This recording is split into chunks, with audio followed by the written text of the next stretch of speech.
At forward, number 12, Pavel Padakin.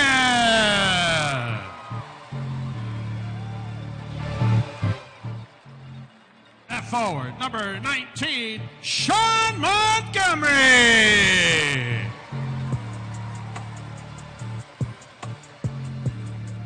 At forward, number 21, Justin Young.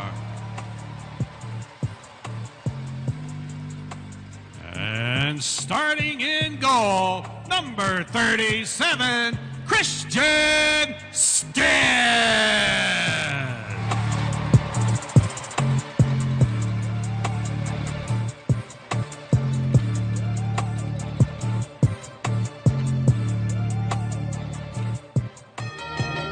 For tonight's ceremonial puck drop, please welcome to the ice Deputy General of MARFORCOM, Thomas Armas, and the Director of Navy Marine Corps Relief Society, Rick O'Raw.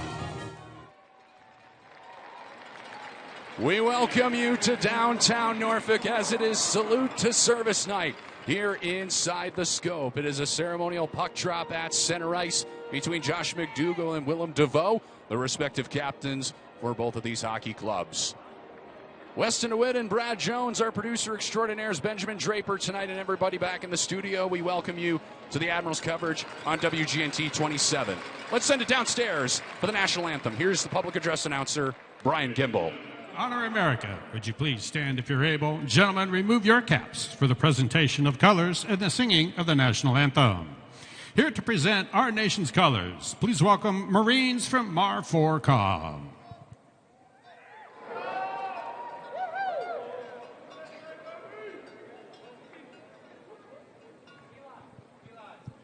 Here to perform the Star-Spangled Banner, please welcome from the USS Columbus, Petty Officer Second Class Gideon Conway.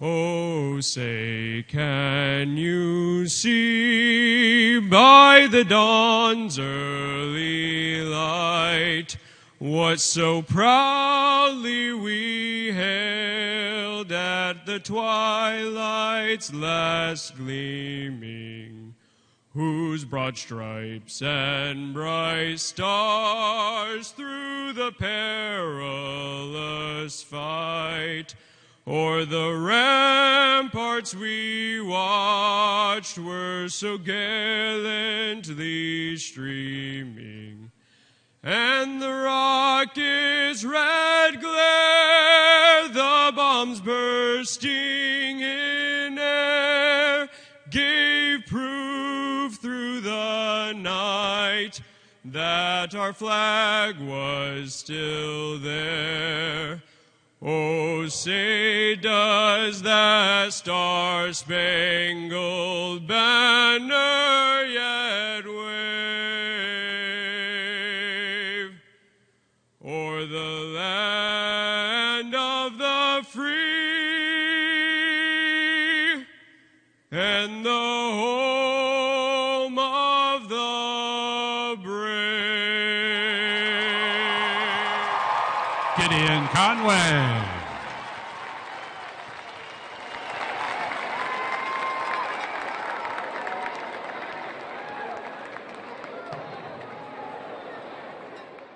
What a beautiful rendition of the Star-Spangled Banner of the United States of America. Good evening, everybody. We welcome you to downtown Norfolk. The Admirals are back on home ice inside your homes on WGNT 27. Tonight, the Admirals and the Maine Mariners meet for the 10th time this season. Welcome inside the broadcast booth, everybody. That is Brad Jones. My name is Weston DeWitt. We're delighted to have you on board on WGNT and our free viewing audience on FloHockey. Whether it's Facebook, YouTube, you name it, we welcome you inside Norfolk Scope tonight. Partner, the Admirals are 7-2 against the Maine Mariners this season. How do they get to 8-2? Tell you what, there's going to be 7,000 or so people in here tonight. Salute to service night. A lot of energy. Both teams were jumping in warm-ups. I expect a great hockey team, and the Admirals just got to be on top of their game, feed off that energy of this big crowd, and do what they've been doing all season. Let's show you the starting goaltenders in tonight's contest. The Admirals lost Thomas Milic to the Manitoba Moose, with Connor Hellebuck playing in the Four Nations Championship game. Christian Stead is in between the pipes for the Admirals here tonight, and it's Ryan Bischel who gets the nod for the Maine Mariners. Stead, his 10th appearance on the season for this Norfolk Admirals team. And there's Ryan Bischel, the netminder, just 25 years old, out of Edina, Minnesota. He wears 30 in the Mariner green here tonight. The Admirals attack from left to right here in period number 1. While Christian Stead makes his 10th appearance in the season, the 28-year-old Merritt, BC native. And starting for the Admirals tonight, it is Marco Reifenberger and the newest Admiral, Andrei Bakhanov, on the middle of your screen. He wears number 11 in the white. And off to the right is Justin Young, who makes his return to the Admirals after missing the last couple weeks due to an injury. And on defense, it is Jaden Shields and Carson Musser. There's a slight delay going on over at the scores box right now. We'll drop the puck here in just a matter of moments. Dylan Sater is our head official here tonight. He wears number 4, the orange stripes. And our linesmen this evening, Joe Johnson and Colin Gates.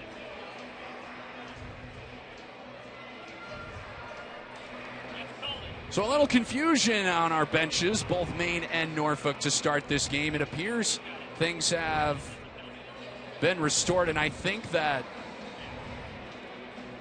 the starting lineups were announced here in the arena, and the Admirals put out a couple of different guys to start. So rules are, if you make the announcement and your starting lineup is, that's who you're going to go with. So with that said, Sean Montgomery is now centering. Padakin's off to the left, Young to the right.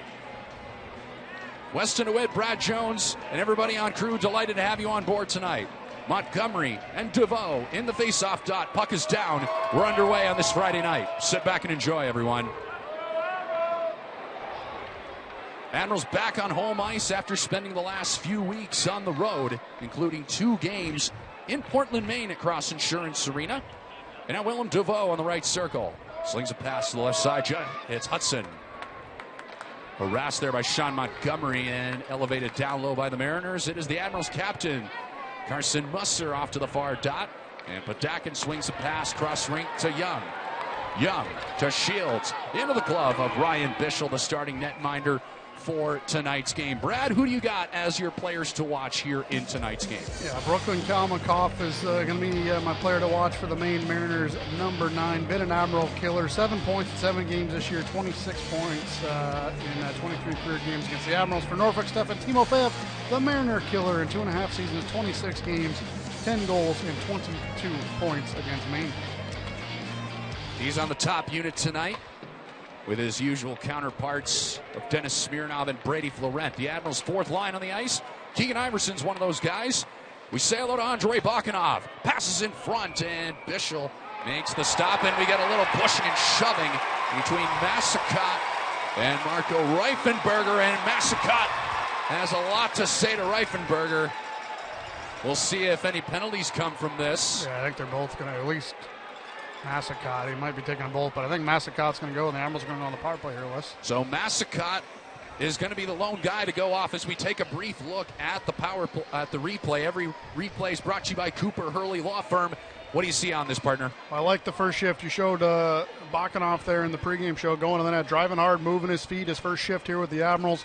Nothing too fancy right there, but he got guys going to the front of the net. Get it to the front of the net. You never know what happened. That thing almost snuck through Bischel and into the back of the net. As you can see, Zachary Massacott trying to incite Marco Reifenberger into some extracurriculars. There's Dylan Sater, our head official tonight. I have a guess that Marco might have had a thing or two to say to Mr. Massacott to incite that as well. Bischel sets up for a draw to his right. Every power play is brought to you by New Horizon Bank, ready to serve you and your family's needs. Mariners get the puck back to center ice, and Josh McDougall will settle it down. McDougall on the ice with Young, Florent, Smirnov, and Padakin. This power play for the Admirals fifth in the ECHL at 23%. And here's Dennis Smirnov on the left wing side. Sharp angle and off the side of the cage. Gathered up by Michael Underwood. He'll giddy up to neutral ice and backhanded as far as zone blue line. The Admirals will restart. Two things there, Wes. Number one, first power play without the services of Ben Zalotti, so something we mentioned in the pregame show to watch out for. But also, first was Bakanov that time. It was Smirnov. Shots from a bad angle below the goal line on Bischel, so maybe something there to keep an eye on throughout the weekend that the Ads maybe picked up on the scouting report. Upstairs here, Smirnov. Shooting, save Bischel, rebound, save again, and he denies Brady Florent on the far post. And a little extracurriculars, not too much compared to the last time. Well, partner, you got three big keys for the Admirals to victory tonight. What do you got? Yeah, number one, the Admirals got to score first. Maine's 13-4-2 this season when they score the first goal. That's all but 4 of their wins this season. They are only 6-14-2 on the road. They're on an 8-game road losing streak. So get a jump on these guys early. Number two, be crisp. A lot of turnovers in Reading. The last game forced Thomas Millett to be big in that game. Be crisp, avoid those unforced giveaways. Number three, offensive punch. 4.0 goals per game on average for the Admirals this season. Only 1 goal and 2 losses on the road. So regain that offensive punch. Admirals continue on their man advantage as Andrei Bakanov is on the second power play unit. Stepan Timofeyev, right circle. Look at the size in front of the net with him and Fonas Svensson. Bakanov, goal line. Timofeyev. Back to Bakanov, 11 in the Admiral White. Centers in front to Fonas Svensson. Loose change picked up by the Mariners and registered back to neutral ice. So far, so good for Bakanov. I like the jump on the first shift driving the net, and that's a nice play to find Fonas Svensson. Just unable to capitalize there was Norfolk. For first-time viewers on WGNT 27, Bakanov making his Admirals debut here tonight after being claimed off waivers from the Worcester Railers. Idaho Steelheads.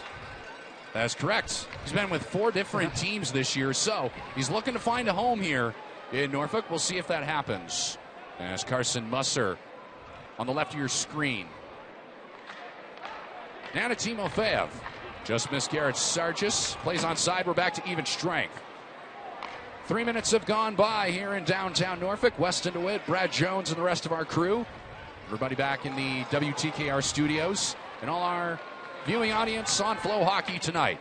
McDougal upstairs, walks the line, floats it on net, and a save by Bischel. Ryan Bischel's made 5 saves early on here tonight. Montgomery, Kelly's shot, left toe stopped by Bischel. Off-angle shots, we've seen it again. Musser's shot missed too, so that's about 4 shots we've seen off-angle from the Admirals already in the first 3.5 minutes. Garrett Sargis tries to push McCollum off the puck. And the Admirals get it back. Here's Osmondson, right side. The Chesapeake native springs it in front, and Bischel's able to hold that post. And McCollum just gives it right back to Bischel. And he says, please cover that puck. And we will stop action with 16-18 remaining in period number 1. And you know what? You just saw it again. That puck thrown on net, kind of from the goal line, a bit of an off angle. But what I've seen on a couple of those, Wes, and Justin Young did it on the power play, rebounds. So I think that might be part of the game plan here. Is they're saying they're seeing something in their pre-scout that's saying Bischel's going to kick these bad angle shots right out in front of the net. Be there to capitalize on them. We're going to keep an eye on that throughout the contest. You can see it on your screens on the upper left of your screen. The Admirals out shooting the Mariners 8-0 early on, and Bischel catches the puck like a center fielder while also fielding some traffic. There's Reifenberger and Massicott again. Massicott is flapping gums right at Reifenberger, and Dylan Sater's not having any of it. I might see a little fisticuffs between those two this evening at the rate we're going right now. Massacott's got some words to say to our head official as well. Massicott this year, 28 penalty minutes. And this is 48th game with Maine this year. One of the assistant captains for Terrence Wallen. This Mariners team, they've lost 4 straight games as it's caught again from distance by Bischel and another whistle. Partner, this Mariners team, yes, they've lost 4 straight. They've also lost 9 of their last 10. And this team had to go with an absolute crazy schedule last weekend where they played at 2 a.m. Eastern Standard Time in the Black Hills. They fly back to Maine. They bus here to Norfolk, and they're in the middle of a 10-game road trip. What do you think their mentality's at right now? Well, number one, it's been said before, no one cares, right? Injuries, what your lineup looks like, what your travel schedule is. no one's going to feel sorry for you. So if you're Maine, you want to play a simple road game and try to slow the Admirals down and keep it close. Phillip, he has a goal against Norfolk this year. Darts on in, passes to the front, and no one in a green jersey is there to register it in. And stepping up is James Maroney, former member of the Adirondack Thunder.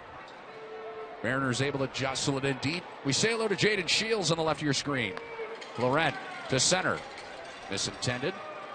Gathered up by Dennis. 27-year-old Madison, Wisconsin native. He'll get to the logo at center ice. Ricochets off to the right wing side.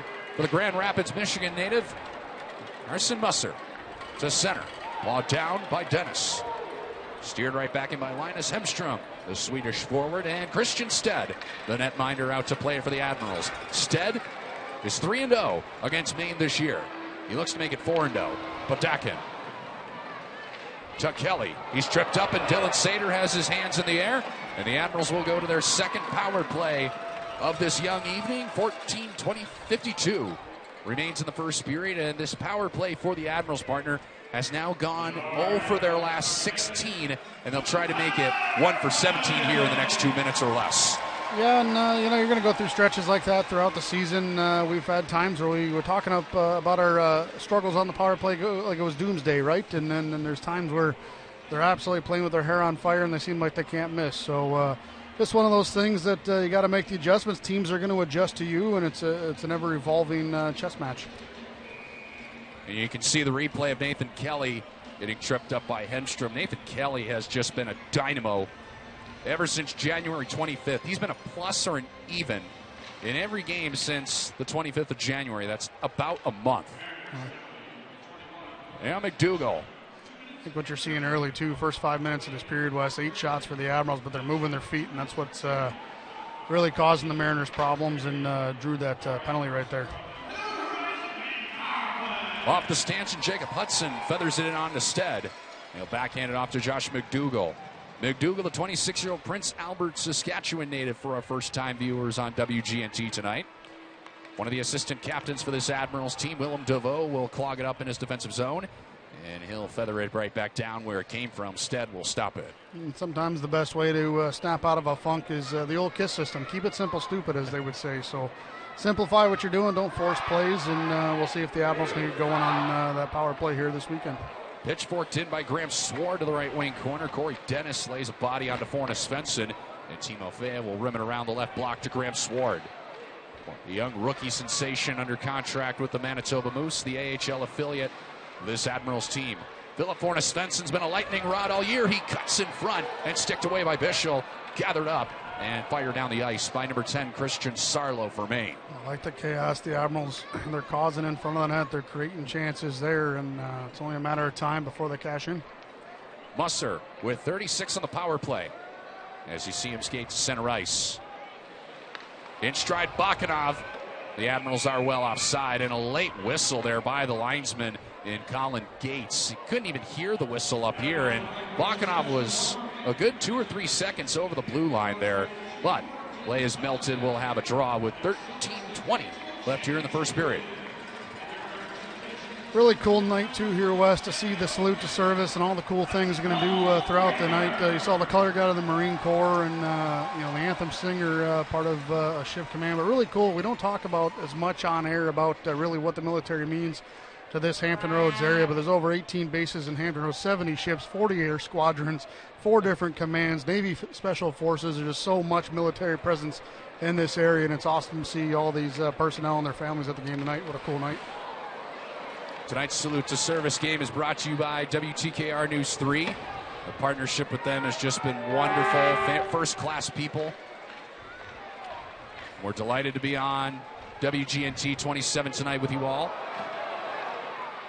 Braving the elements and Mother Nature outside with the snowstorm that hit 2 days ago as Kalmakov off the stanchion, picked up by Sward. We're back to even strength. And we've seen that in both corners in the Maine zone, and now that one in the Admiral zone. We've seen those rims off the glass have kicked right to the middle of the ice. So something kind of funky going on with those stanchions down there in both zones. This is Tristan Thompson on the left wing side.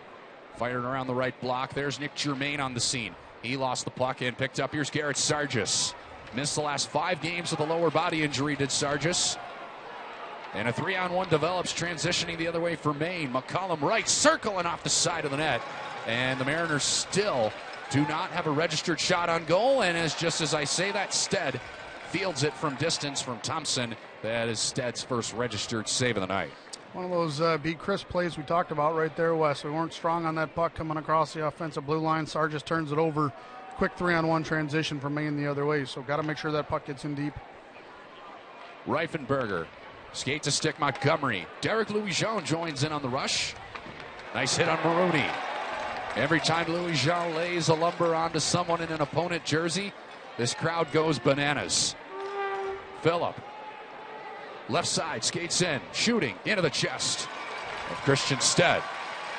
Dennison Shields have some extra words. Well, the physicality has certainly been at the forefront here early on in period number 1. We are going to take a break. We are still scoreless with 11:27 left in period 1. We'll be back with more after this on FloHockey and on WGNT 27.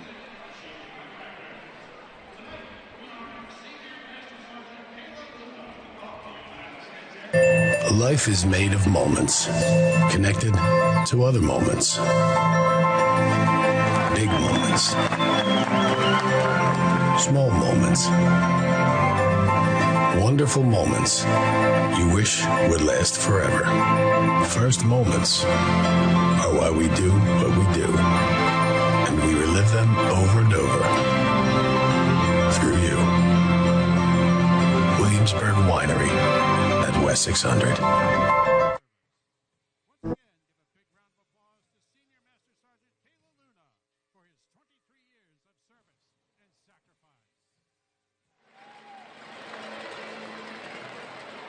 Well, tonight is Salute to Service night here in downtown Norfolk, and in the midst of that media timeout, Shealy Contractors and the Admirals honoring the first responder of the game, and it is a very awesome night here in downtown Norfolk this evening, as we'll have a draw to the right of Christian Stead, Weston DeWitt, Brad Jones, and everybody back in the studio alongside our producer tonight, Benjamin Draper, and all our first-time viewers.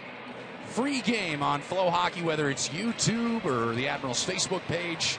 We thank you for choosing us here on this Friday night, the first of 3 between the Admirals and the Mariners here this weekend. I'll tell you what, too, Wes, those giveaway hats, those are slick. Those camo hats with the TKR logo on the side of them. Those things ended up over at Chill Ponds there, and had to bring them on over here. But I know Mr. Cavanaugh saw them. He was loving them.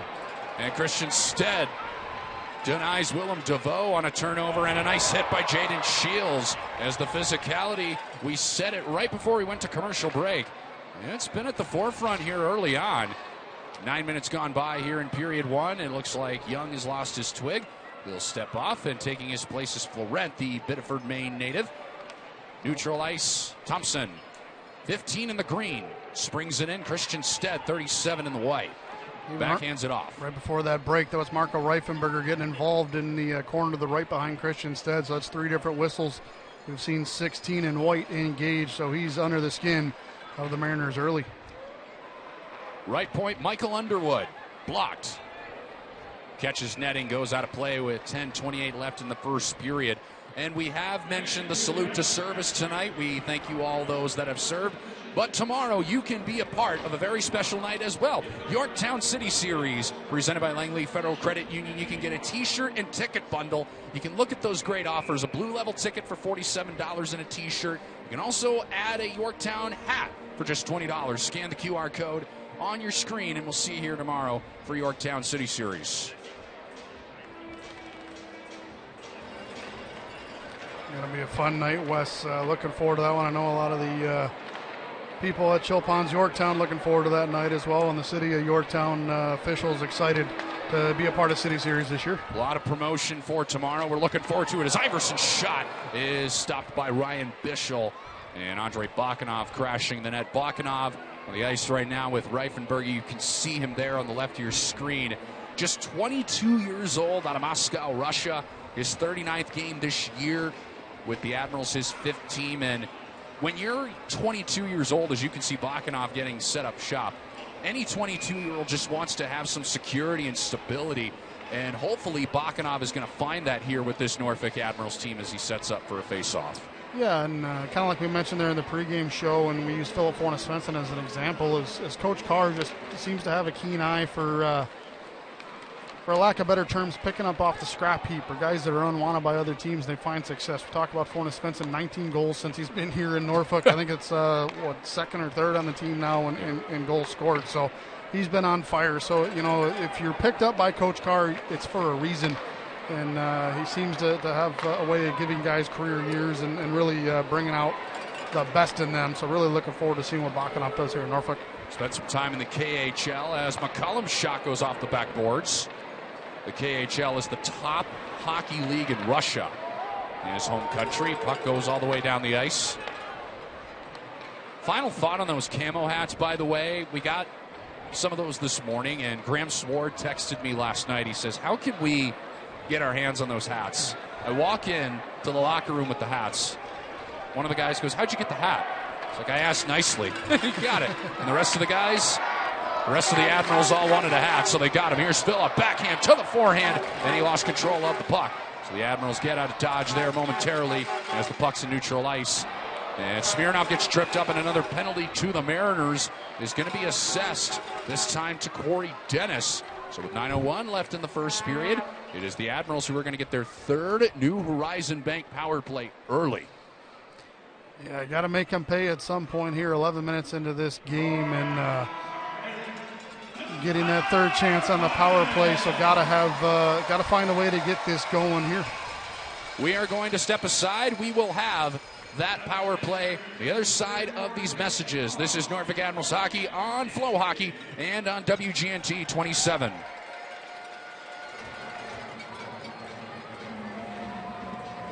You've earned this, so hold it up high. You push through working hours and after hours. You are a fighter, and this is your reward. Modelo, the mark of a fighter.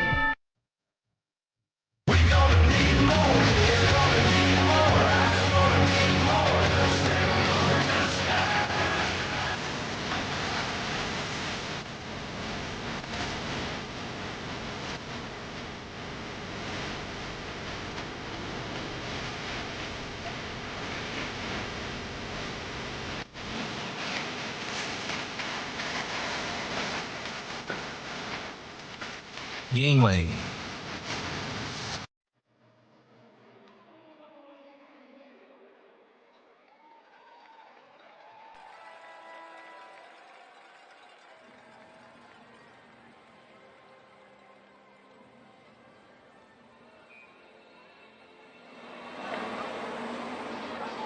Admirals go to their third power play of the first period. It's Dennis who goes off for a trip.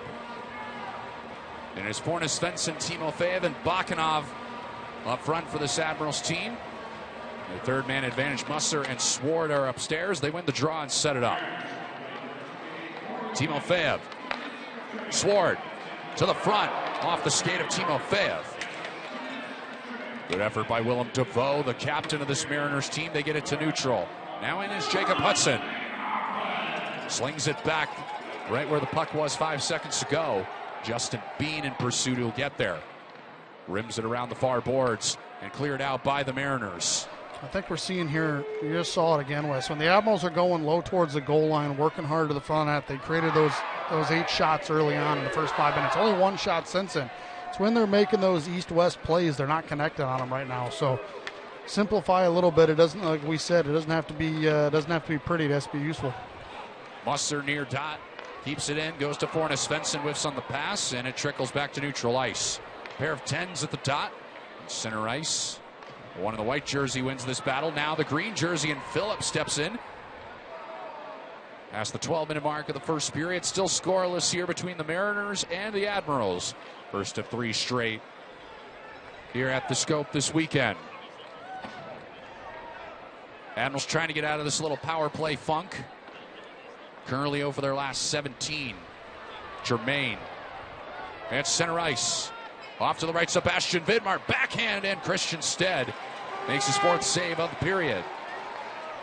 That's where that be crisp key came in, Wes. We're seeing that lack of crispness right now. I don't know if that's a word, but I'm going to use it. It's leading to turnovers and some transition play here for Maine. You're looking at Josh McDougall with the puck. Cross rink to Florent. One touch to Justin Young. Now smeared out to Florent. Admirals are onside, and now they go to work. Patakin ricochets off to McDougall, right point. As the power play is now complete. 5 aside, Patakin. Scored an overtime winner against the Mariners back at the end of November. Jacob Hudson one-on-one the other way. Pass Patakin. Hudson shoots, and he missed the net. Yeah, and that's transition off an Admiral turnover. That's what I said. We got to tighten that up, Wes. It's a little bit kind of too ho-hum right now with their puck play. When they were going hard, moving their feet, they created all those chances. When they're trying to make those cute plays, it's leading to problems right now. Linus Henstrom turns the puck over, former member of the Bloomington Bison. Thompson. Home to former Admiral Yanni Peretz. That's true. And Danny Kadek as well. Top 5 in Admirals points over the last 2 years. And congratulations to Kadek getting an American Hockey League deal in the summer with the Chicago Wolves. Osmundson to Swart. One-timer goes wide, and a late reaction from Ryan Bischel. Bischel 11-12 on the season. His 25th appearance. Last time he was in net, he was starting at midnight, Mountain Standard Time. And a pass in front to Osmundson, and Bischel says no. Well, Swart found Osmundson right down daylight there. Past Bischel. Big stop by 30 in the green.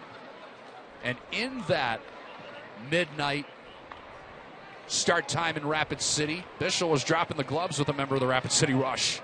No, it wasn't an opposing goaltender as he hugs the puck up in his near post with 5:27 left in the first period. He's starting in goal tonight for this Maine Mariners team. We step aside for our final media timeout. Still scoreless between the Mariners and the Admirals here on FloHockey and on WGNT 27.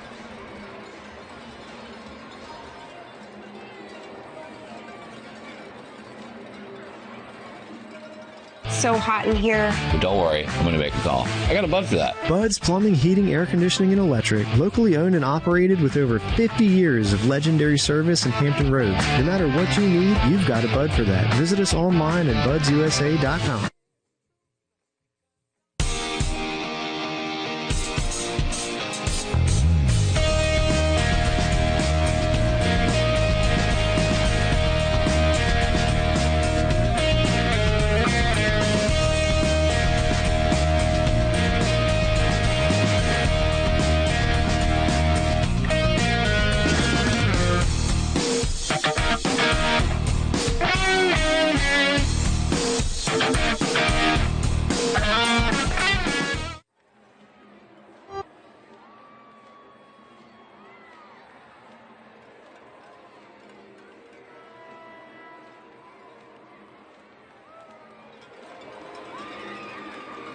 Well, there's some fans that braved Mother Nature elements and got past the snow and got themselves to Scope here as we see a 0-0 tie with 5:27 left here in period number 1.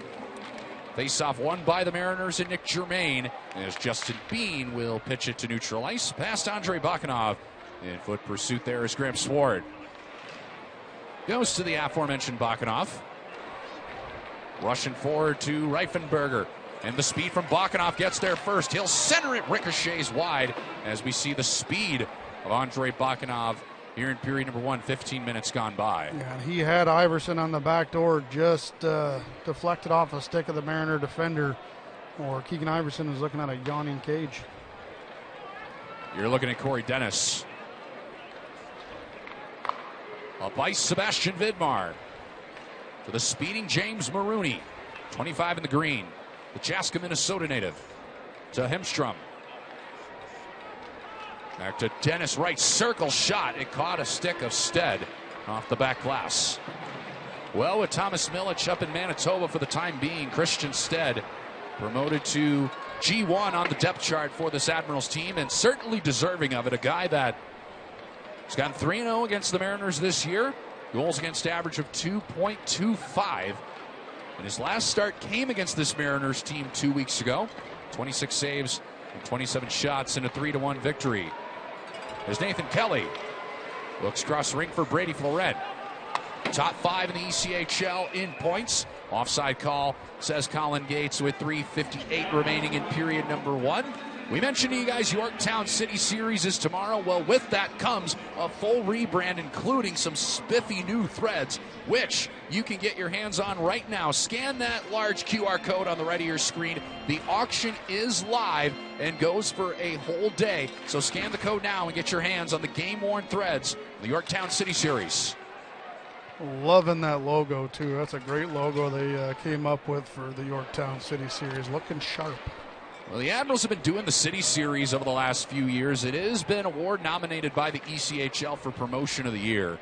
And these logos and jerseys and everybody with the Admirals front office has just done exquisite work with this City Series, as we get a nice call on the Admirals with 3:33 remaining in period number 1, and plenty of chances to come to Norfolk Scope, including tomorrow's Yorktown City Series. And you can get a hockey happy hour on Sunday at 3:05. We'll also be on the air with you guys on WGNT 27. Plenty of discount drink and food specials on Sunday. And the 3-time back-to-back Kelly Cup champions march to the Scope on March 5th as the Florida Everblades take on the Admirals at 7:05.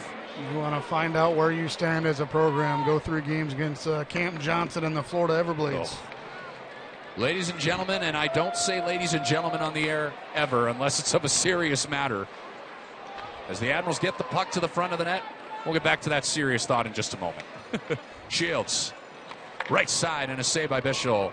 Goes out of play, the 11th save of the period for Bischel. Folks, Cam Johnson is the goaltender for the Florida Everblades.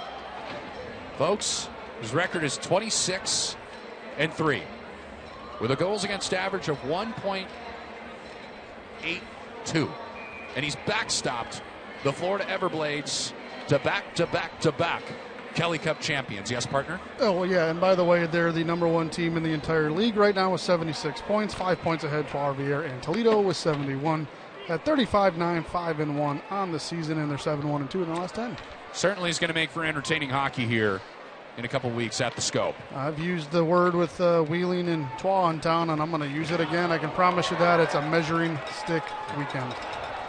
Nice hit on the Massacot by the Admirals. With 2:50 left in the first period, we are still scoreless.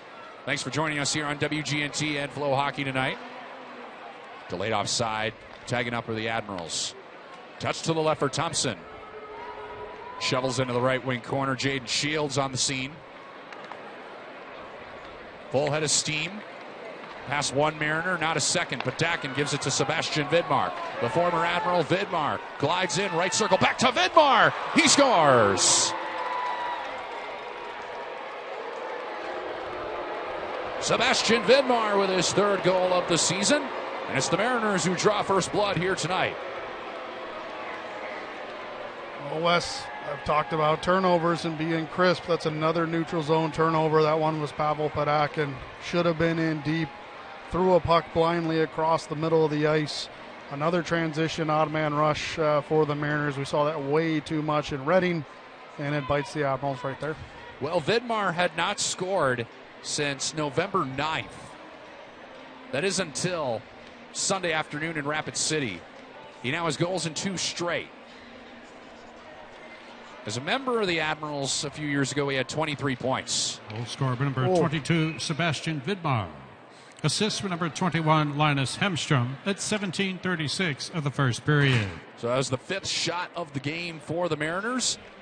And they get the first marker here tonight, a club that statistically has performed quite well when they score the game's first goal this season, despite what their record says at the moment. That was my number 1 key for a reason, Wes. They are 13-4 when they score the first goal. Another penalty coming up.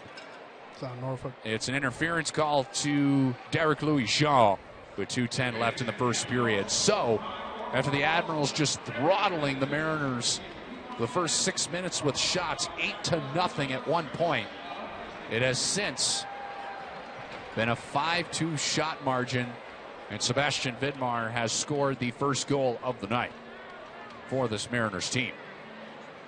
At 17:36, and this is Maine's 18th rated power play that goes to work.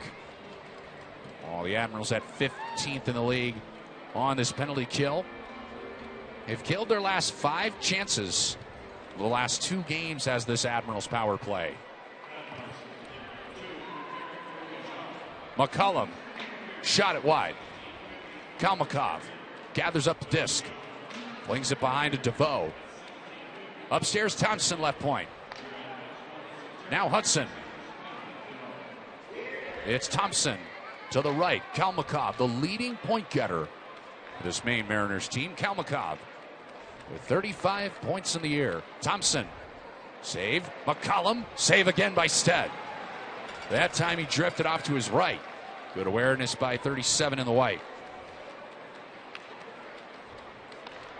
McCullum knocked off the puck. Thompson is offside, and we will stop play. And we were just given word that there will be extended intermissions here tonight. So we'll have plenty more intermission coverage for you. Coming up here at our first intermission, we will take a look at the Yorktown City Series coming up tomorrow.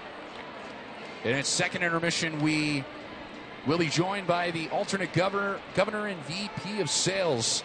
And now, friend of the program here on these WGNT 27 games, Casey Christensen. On this Salute to Service night, he has a very special thing that he is excited to talk about. And the guy that is the leader of that front office downstairs, he'll join us at second intermission. 2-on-1. Timofeyev, a cross and saved by Bischel as Brady Florent is robbed by 30 in the green. I'm actually shocked there that Brady shot that. You saw that play you showed in the pregame. I thought he might go back across, but that's a big save there from Bischel right there. Nice little sauce pass from Timofeyev as you see it here on the Cooper Hurley replay with the shorthanded opportunity. And Timofeyev, a little sauce job right over top of the sprawling defender. And a good left to right push there from Bischel to make a big save. This netminder for Maine calls Edina, Minnesota home, and he is in desperate need of a victory. Trying to get this Mariners team back on track. And there's still plenty of hockey left to play this year with 50 minutes left on this penalty kill for this Admirals team. Mariners sitting in 6th place in the North Division coming into tonight. Still plenty of time to try and get that 4th and final spot. But they got to start hitting the go button. And right now they have a 1-0 lead. They have 33 more seconds left of power play time. Reifenberger, 26-year-old Hastings, Minnesota native. Thompson right point. Kalmakov. Thompson blocked. Osmondson getting down and dirty with a nice shot block. McCullum. Hudson. Goal line. To McCullum again. Going cross rink. Thompson, and he hits the post. He had the glove hand beat on Stead. Back to even strength. Thompson blocked. Rebound. Picked up by McDougall. Feathered out of the zone. That's going to do it for the first period. Every penalty kill is brought to you by Centera, the official sports medicine sponsor of Norfolk Admirals hockey, and they are 1 for 1 on the penalty kill, is this Admirals team. We've reached the end of 20 minutes of play. And all the Admirals coming to greet Christian Stead after he made 5 saves in opening 20 minutes here from downtown Norfolk. Plenty to come here at our intermission coverage with the extended intermissions due to the one Zamboni. We have lots of great coverage coming your way. 1-0 Mariners. They have the lead over the Norfolk Admirals after 20 minutes of play. We will step aside and we will kick off our first intermission show right after this here on FloHockey and on WGNT 27.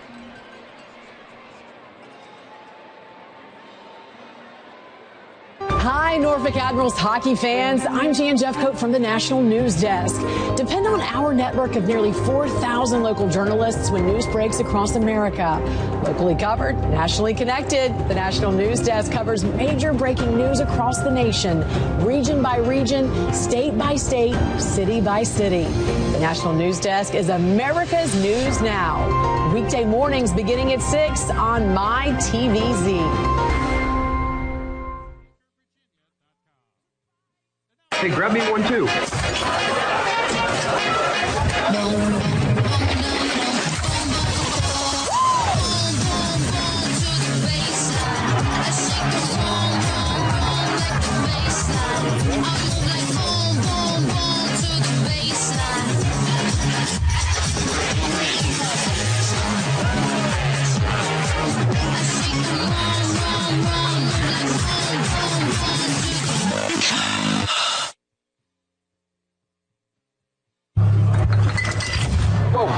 Bud Light Genie? Wishes?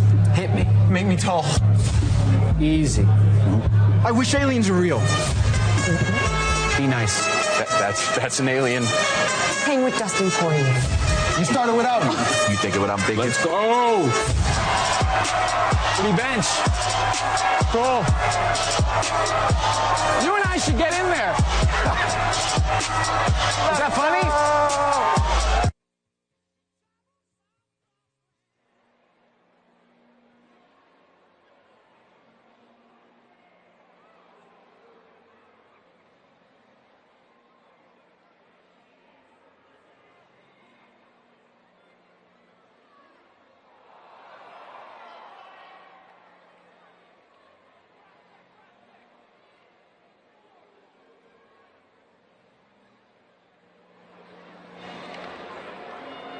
Welcome back to downtown Norfolk. Youngsters are on the ice here at our first intermission.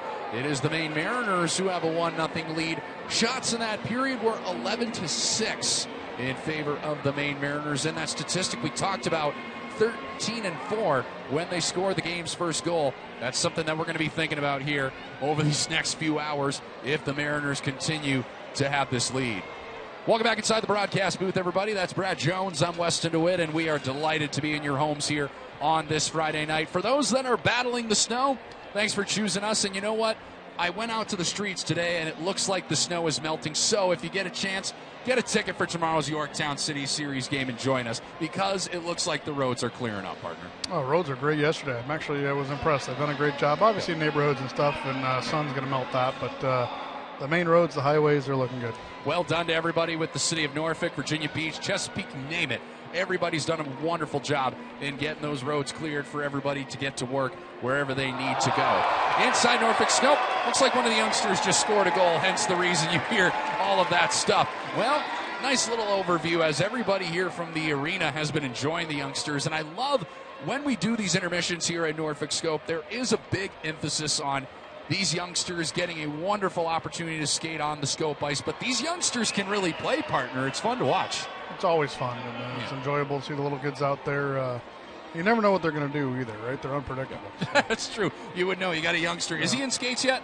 He is. He likes sitting on the ice more than he does standing up, but we're working on it. Is it just like bring joy to your eyes when you see your youngster put the skates on? What is that like as a father when you see him put the skates on? Yeah, I mean, it's what I've done since I was 2 years old. So Right. He loves putting he puts the skates on. He'll run around off the ice in the skates, like a natural. So it's just getting him, once he kind of gets it on the ice, and only up from there.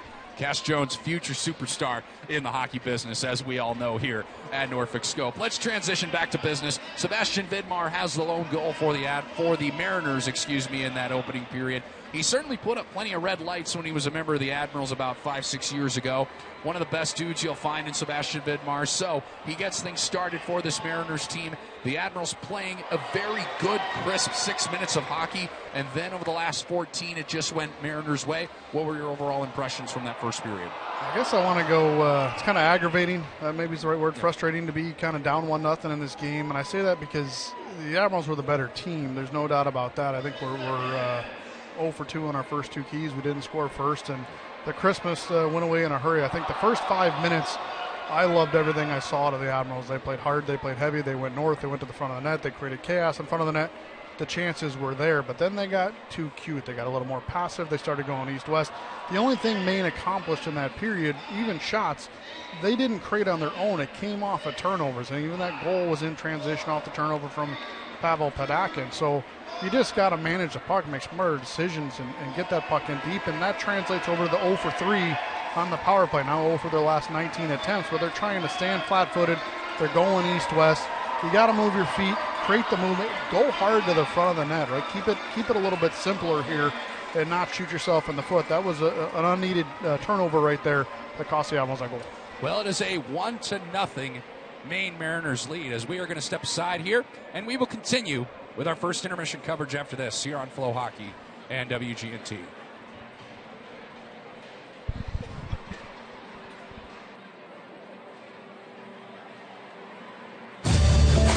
At Centera Medical Group, you're seen for who you are. Your well-being is our priority. With our committed care guiding you, our innovative care meets modern life. We're part of your community, part of your life, empowering your health journey, wherever life takes you. Centera Medical Group, where a healthier tomorrow starts today. Schedule an appointment online today. Ramona's a self-proclaimed plant mama, a seed saver. So when Ramona heard about the Langley My Design checking account and its steady saver option, she opened one and started transplanting money over to her high-yield savings to watch it grow. And because My Design lets her change her features when her needs change, Ramona knew she would always have options. Open your My Design checking account online or at any Langley branch today. Black Rose and Dagger and Flying Tiger Social Club are the premier studios for award-winning tattoos and piercings in Hampton Roads. Serving both Norfolk and now Virginia Beach, our staff strives to bring you top-notch service at a safe, sterile, and upscale environment. Our team consists of multi-versatile artists where you are ensured to find the style and quality that you are looking for. As a thank you for your service, we offer discounts to all military, first responders, and healthcare workers. Check out blackroseanddagger.com and flyingtigersocialclub.com to see portfolios and book a free consultation with us today. Ready to go, puck is dropped, and the game is on. Oh, he scored! In a break alone, he scored! Save it, only try to stuff it. Toe drag, nice move, back to his scores! Holy cow, what a move!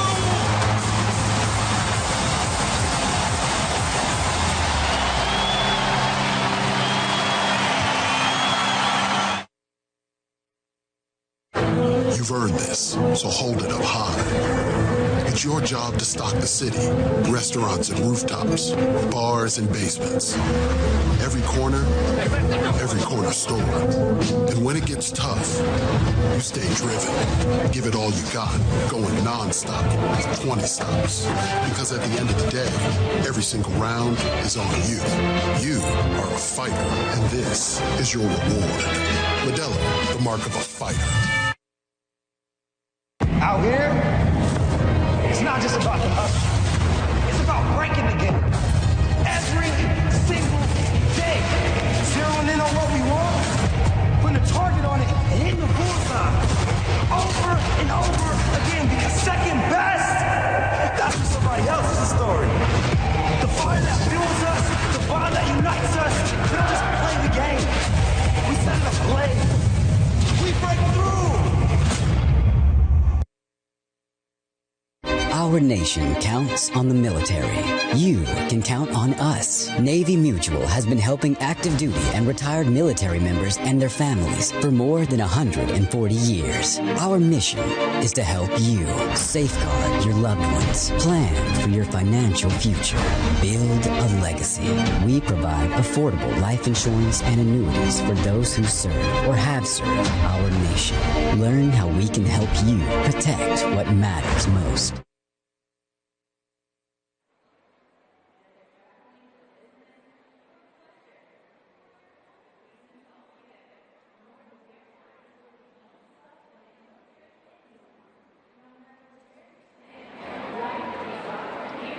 Welcome back to downtown Norfolk. It is the Admirals and the Maine Mariners here on this Friday night. Weston DeWitt, Brad Jones, our producer tonight, Benjamin Draper, and everybody back in the WTKR studios. We are delighted to have you on board here tonight. Also a special hello to all of our free viewing audience on FloHockey, YouTube, Facebook, you name it. Today's free game on FloHockey. Tonight is Salute to Service night here in downtown Norfolk, brought to you by WTKR News 3. Tomorrow, it is the Return of the City series, and for the first time ever, it is Yorktown's turn to shine. And recently, Salty the dog went out to Yorktown and ingratiated himself with that little community out there, shook some hands, kissed some babies, did what Salty does. He had a heck of a time out in Yorktown a couple of weeks ago. Take a look.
What a cool time for Salty just to meet everybody and have a nice time in Yorktown. What'd you think of that little video there where Salty Dog was the star of the show, as he always is? Pretty cool to see him going around and seeing some of those sites. We were at an event last year, so it was really cool. Obviously, people have heard us talk about Chill Ponds Yorktown. It's been about a year and a half, 2 years now since Mr. Kavanaugh purchased that. But 2023, they were awarded the Yorktown Distinguished Business Award for Growth and Investment in Yorktown. So saw like the love sign they were taking pictures in front of. That was right in front of the place where they did the award ceremony and stuff. So really cool to see that. I mean, Yorktown has just been such a great partner, and Mr. Kavanaugh has such a great relationship, obviously, with the expansion of Chill Ponds, which was originally in Chesapeake and then expanded to Yorktown. You have overseen the Chesapeake facility. What has it been like through your eyes to see the evolution of Yorktown of Yorktown Chill Ponds and seeing what it's become now? Yeah, it's really cool, and the Kavanaughs put a lot of money in renovating that building and really modernizing it, putting a bar and grill, a patio out front, renovated the whole lobby, doing a lot of cool stuff. More stuff to come this summer. So the membership there is really taken to the changes, and we're starting to see the hockey programs grow over there. They were kind of stagnant when we took over, and really starting to grow. A lot of excitement, and looking forward to seeing a lot of those kids. And John Smith, Liz Varva, the managers of that facility down there, here for the game tomorrow night.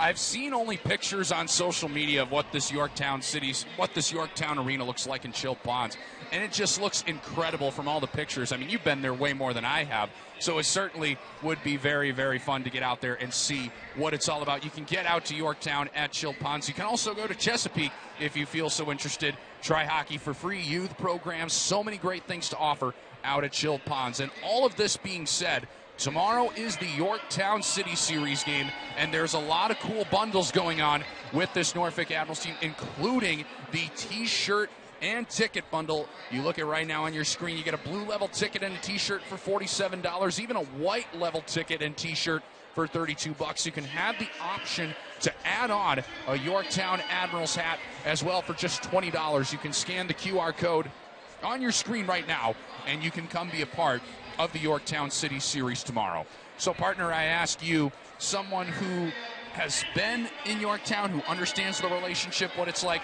overall thoughts of what you're going to see in tomorrow's game. I think it's going to be exciting. I know, like we said, the people in that area, the rink, the hockey family is really excited. The city's really gotten behind growing the sport of hockey there and being more involved. And I think there's going to be a lot of excitement to see some of those city officials here and a lot of those Yorktown people here. But I'm going to change your subject a little bit. I'm going to go back to, you mentioned, come visit Chilpon's Chesapeake. And you mentioned the word try hockey for free. Well, if you're watching tonight, 8 a.m. tomorrow morning, Chilpon's Chesapeake, try hockey for free. If you're interested, visit our Facebook page. There's a link to sign up. It's the USA Hockey National Try Hockey for Free Day.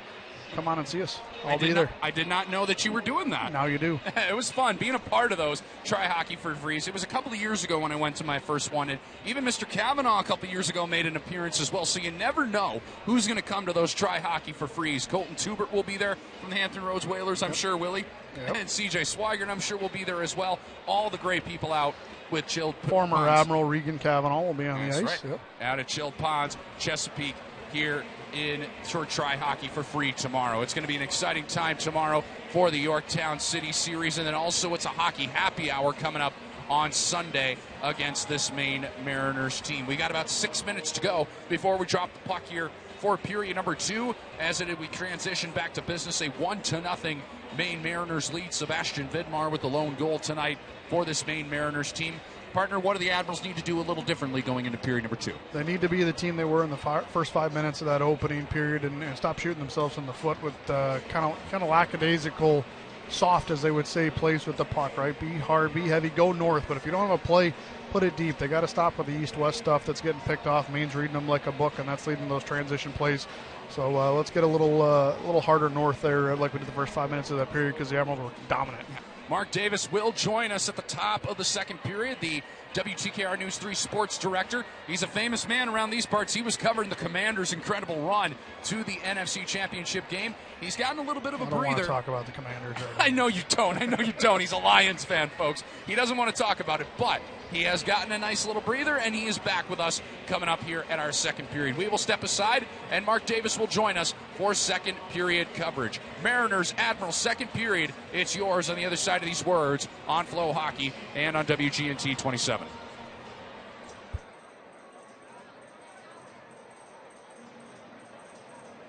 Design checking account online or at any Langley branch today. Black Rose and Dagger and Flying Tiger Social Club are the premier studios for award-winning tattoos and piercings in Hampton Roads. Serving both Norfolk and now Virginia Beach, our staff strives to bring you top-notch service at a safe, sterile, and upscale environment. Our team consists of multi-versatile artists where you are ensured to find the style and quality that you are looking for.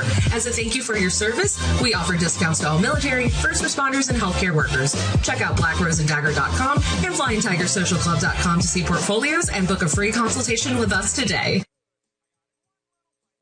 Ready to go, puck is dropped, and the game is on. Oh, he scored! In a break alone, he scored! Save it, Olie, try to stuff it. Toe drag, nice move, back door, scores! Holy cow, what a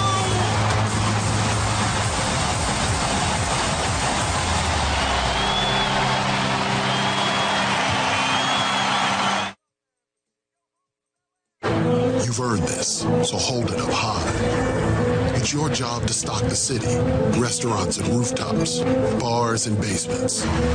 Every corner store. And when it gets tough, you stay driven. Give it all you got, going nonstop for 20 stops. Because at the end of the day, every single round is on you. You are a fighter, and this is your reward. Modelo, the mark of a fighter.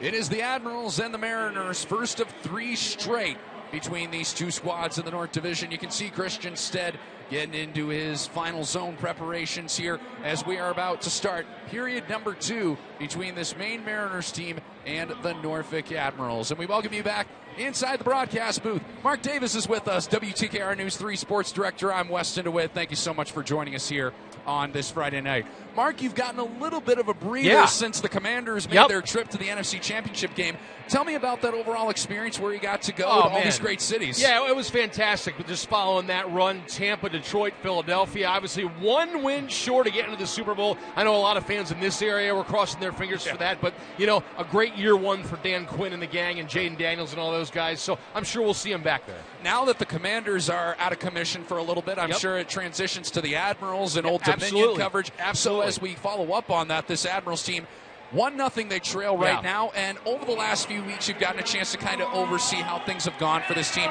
What do you want to see here in period number 2 from this Admirals team to try and tie this game up? Well, for me, Weston, it's about taking advantage of the power play, right? The Admirals were 15-3, are 15-3 when they're leading after one period. They had 3 good chances in there with power plays, and they weren't able to convert. So that's a big one. Hopefully, if they get that man advantage again, they can capitalize, take advantage, and come even this score, then take the lead. And they are 1 for 1 on their penalty kill as they are just about to take the ice here in downtown Norfolk at the Scope, and a great crowd on hand here tonight. I mean, as you can see, they are just littered with people outside the Admirals locker room, greeting fans onto the ice. What a scene it is here in downtown Norfolk tonight. Well, especially given the weather, right, Weston? I mean, this is not an area that's used to getting the kind of snow that we just had, and here we are, a darn near packed house here at the Scope, and you know, ready to see some goals. They're kind of, you know, itching to jump out of their seats and blow the roof off this place. That is true, and you mentioned the snow. Brad and I were talking about that a little bit. Were you able to get to the studio from your house with all the snow? Yeah, absolutely. And, you know, I don't mind driving in it. I don't want to come off like one of these, oh, I'm a northerner, I'm superior, blah, blah, blah, you know. But, you know, I don't mind driving in it. You know, it wasn't too bad. And then, you know, hat tip to the folks taking care of the road, because then Thursday morning we got up and it was like it never happened. It was pretty impressive. Yeah, Brad and I were also talking about that as well, about how great the road workers have done in getting the roads all clear and ready, and it has been very fun to see the reactions of people in Hampton Roads that don't normally see snow on a frequent basis, but they're just like, some of them were just like freaking out. What do we do? What do we do? They were flocking to grocery stores to get everything. It was really funny to watch. I'll tell you what, though, we're still seeing some benefits of the snow. Me and my son had a dynamite snowball fight this morning, so we're still, you know, it's a little bit more packable here 2 days later. So, you know, there's some good times still to be had out there, Weston. And good times to be had here at the Scope, certainly to come, as the Admirals attack from right to left here in period number 2.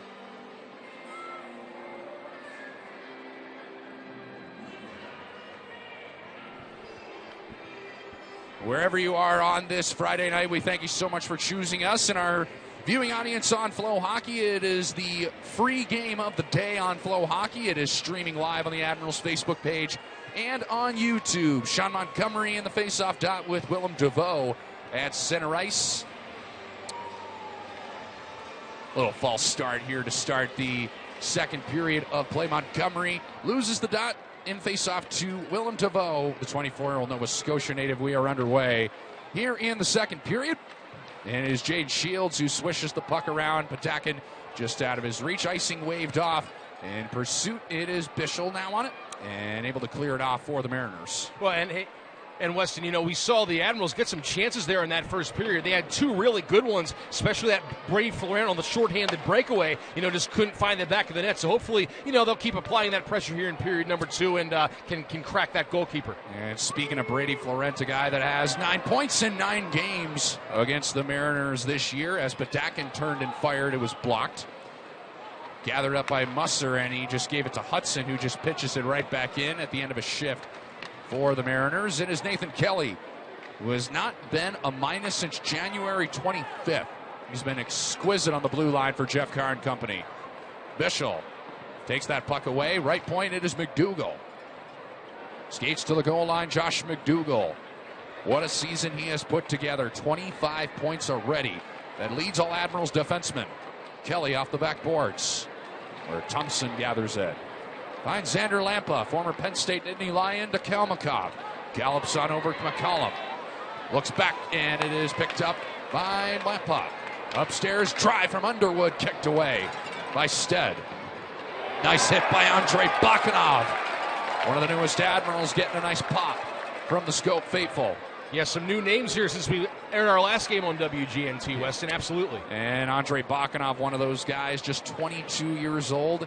A guy that has seen the Admirals as an opponent quite a bit in his career. Off the bench, Timofeyev, shoulder stop by Ryan Bischel. Former Notre Dame Fighting Irish goaltender Ryan Bischel has been money with 12 saves thus far.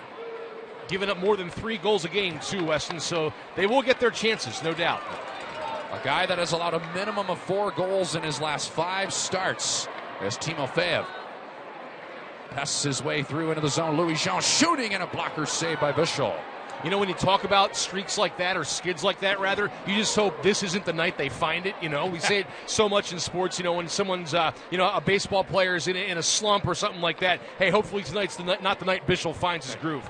Sword off to Smirnov. Good crisp passing there by the Admirals. Around the right wing block, Dennis Smirnov. What a season he's put together. 16 goals, 17 assists for the former draft pick of the Colorado Avalanche. Brady Florent. Upstairs, Louis Jean has a lane. Goes to the left for Sword. He's going to shoot, and he tried to go top shelf, but he missed the net, and the puck goes all the way down the ice. Graham Sword, a guy under a contract with the Manitoba Moose. Great look for the 21-year-old defender, and now Sargis quickly gathering up steam in Osmondson. Busser clogged off in the lane there by Corey Dennis. And Osmondson up against the boards. Keeps the puck in the zone for the brief time. Garrett Sargis pins his man up against the boards. Good forecheck by the Admirals. Busser, left side, upstairs. Shields, shooting, blocked. And now Forna Svensson. His shot into the chest of Ryan Bischel. Great attack from the Admirals. As you see Philip Forna Svensson on your screens, 19 goals for the Admirals. That's 5th amongst rookies in the ECHL. And Mark, here's a guy that was acquired for essentially, not literally, a bag of pucks. Yeah, nothing. No doubt at all. And the impact he's had on this team since he's been here. I mean, we've been saying his name quite a bit, Weston. He's really fit in well, and he's definitely establishing himself as an offensive force here for Norfolk. Admirals now doubling up Maine on shots, so you just want to see one of these get by Bischel. Look at the dog right at neutral line. That's fantastic. I didn't even know you could bring your dog in when it's not pucks and paws night. Hey, we're learning a lot of new things here tonight, man. I'm a big proponent of pucks and paws night. It could be every night at every hockey game, and you could just sell the place out as far as I'm concerned. I'm a big proponent of you just bring your dog anywhere you want to, right? You know, I mean, you've seen Bark at the Park with the Tides. Absolutely, that's always a success, and the Admirals have done their fair share of pucks and paws nights as we get an icing call on the Admirals. And you're looking at Justin Young, who's returning from an injury coming into tonight's game. Scored the teddy bear toss goal for the Admirals, which you saw here on WGNT a couple of months ago, as he returns tonight after missing the last 8 games. A guy that leads all forwards for the Admirals in hits with 41 and asserts himself off the draw. And Nathan Kelly pokes it off to the left for Pavel Padakin. Puck goes up and out of play. Well, and Weston, I mean, you're around these guys every day, and I mean, they have to be just chomping at the bit to want to climb up the standings, and a good opportunity here, obviously. You know, they're right now 3rd in the North Division and 7th in the Eastern Conference, and a chance to, 3 games against a team that's behind you is 3 really good opportunity for wins here. You mentioned those standings. Let's take a quick look at those top 4 standings. Trois-Rivières, 71 points, Wheeling, 62, and Norfolk right there in 3rd. Yep. Still in a good position as they have a chance to try and get home ice in the first round of the playoffs. Yeah, no doubt at all. And, a little bit of a gap there, a 7-point gap between them and Worcester. So, but you don't want to risk, giving them any hope. But, yeah, all eyes should be ahead and really within, great striking distance there of Wheeling if they're able to catch them there. And they got some time, too. And the Worcester Railers have become a great story as they have right now solidified that 4th place spot. But as we talked about back in the first period, the Mariners still have some time to try and get into that 4th spot, as it is Justin Young delivering a nice check. We just mentioned it. Leads the forwards in hits. Takes the puck away. Montgomery, right block, McDougal. Skitters away from the defender. Padakin centers, gets it back. Padakin shoots, blocker save. And now Kelly. Deflected wide by Montgomery. It's been all Admirals here through the first 4 minutes and 50 seconds of period number 2. They trail 1-0. Ryan Bischel has certainly been peppered here in period number 2. Shots 4-1 at the moment. Norfolk. Kalmakov fights off Laurent, gets it to neutral ice. Xander Lampa is just going to register it into the near corner. Mariners go off for a change. New legs out. Here's Josh McDougal. Christian Stead in his limited action has been pretty good, Weston. 2.25 goals per game, so definitely a guy who can get the job done there in net after DiVincentis' departure.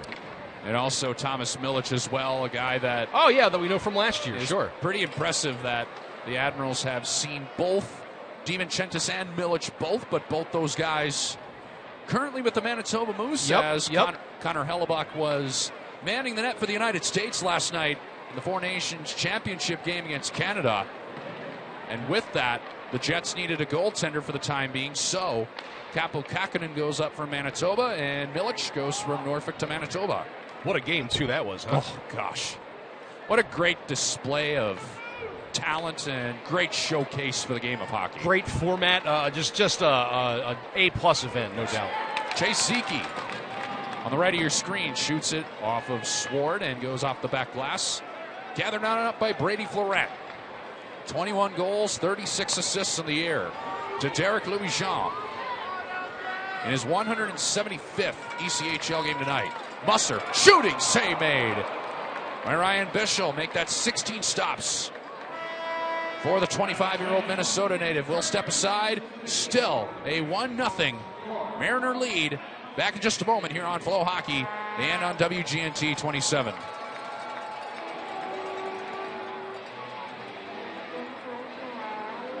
Out here, it's not just about the hustle. It's about breaking the game.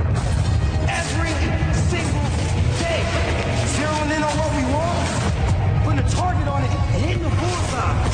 Over and over again, being second best. That's just somebody else's story. The fire that fuels us, the bond that unites us, we don't just play the game. We set it ablaze. We break through.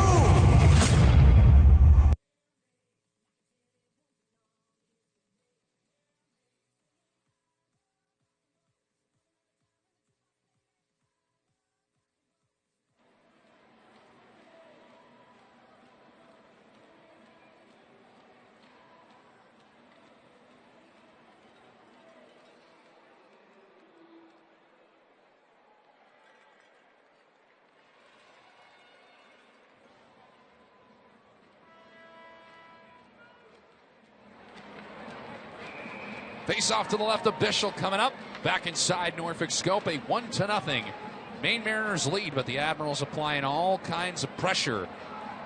Marco Reifenberger and Willem DeVoe will take the draw to the left of the netminder. In his 25th start of the season in his rookie campaign, off the draw, Bacanov's shot is blocked. With momentum, DeVoe over the right wing line. Mariners captain at just 24 years old to Bean, right point. Massacott deflected wide.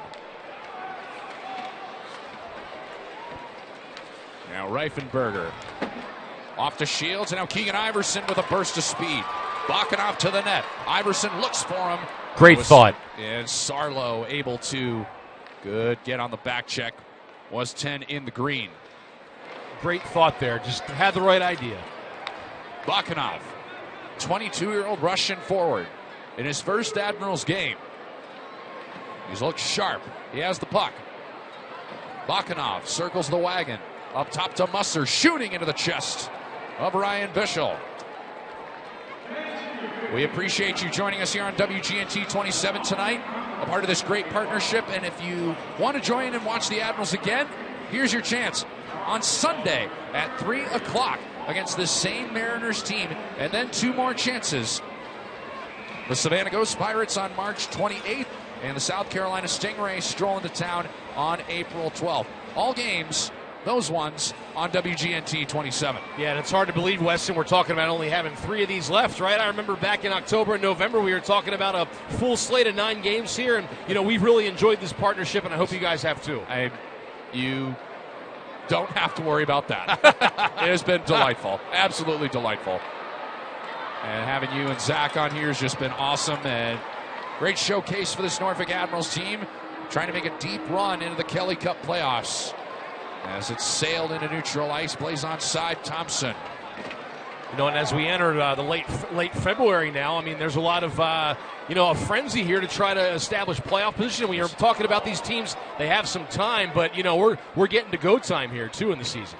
Caught from distance by Christian Stead with 12:02 remaining here in the second period, and here's someone who has a well-versed and a well-feel-out for the sports scene in Hampton Roads, and now that the middle of February is here, there's snow on the ground. Really, a lot of the attention in this town turns to this spot here in Norfolk Scope and the Norfolk Admirals. Yeah, no doubt at all, especially when they're winning like they are right now and coming off that playoff showing last year. If you guys could see it in here, it's pretty fantastic. Nearly every seat is full. There are a couple empty ones, but a great crowd on hand tonight, excitement, and, a chance this weekend for the for the Admirals against the Mariners. 3 games in 3 days, and a team behind them in the standings, so a chance to get some key victories here. But you're right, Weston. A lot of energy surrounds this team, especially now that football season's over and we're in late winter, heading to spring. Pitchers and catchers reporting here to whether it's Florida or Arizona. So, well, you're an Arizona guy. You're familiar with that. Yep, absolutely. Brady Florent, shot, blocker save. This Admirals team 28 wins coming into tonight. Puck fortuitously out in front for the Admirals, and Ryan Bischel able to pick it up with his blocker hand, actually, out of his stick as well. This Admirals team 3rd in the North Division, as you just saw a few moments ago, and on home ice 13-10-1. And away from Norfolk Scope, this team is just playing great hockey with a 15-6 record away from home ice. But with a crowd of 7,000 plus here at the Scope. Head coach Jeff Carr said it before the game. It's time. We deserve and we're supposed to give these people quite a showing, and the Admirals trying to pot one in to tie the game up to 1. Yeah, just 2 wins on the season when they're trailing after 2 periods, Weston. So definitely want to try to get that equalizer. And, speaking in, obvious terms here, but I'll tell you what, two goals in the next 11 minutes would really give this team a boost and give this crowd something to cheer about.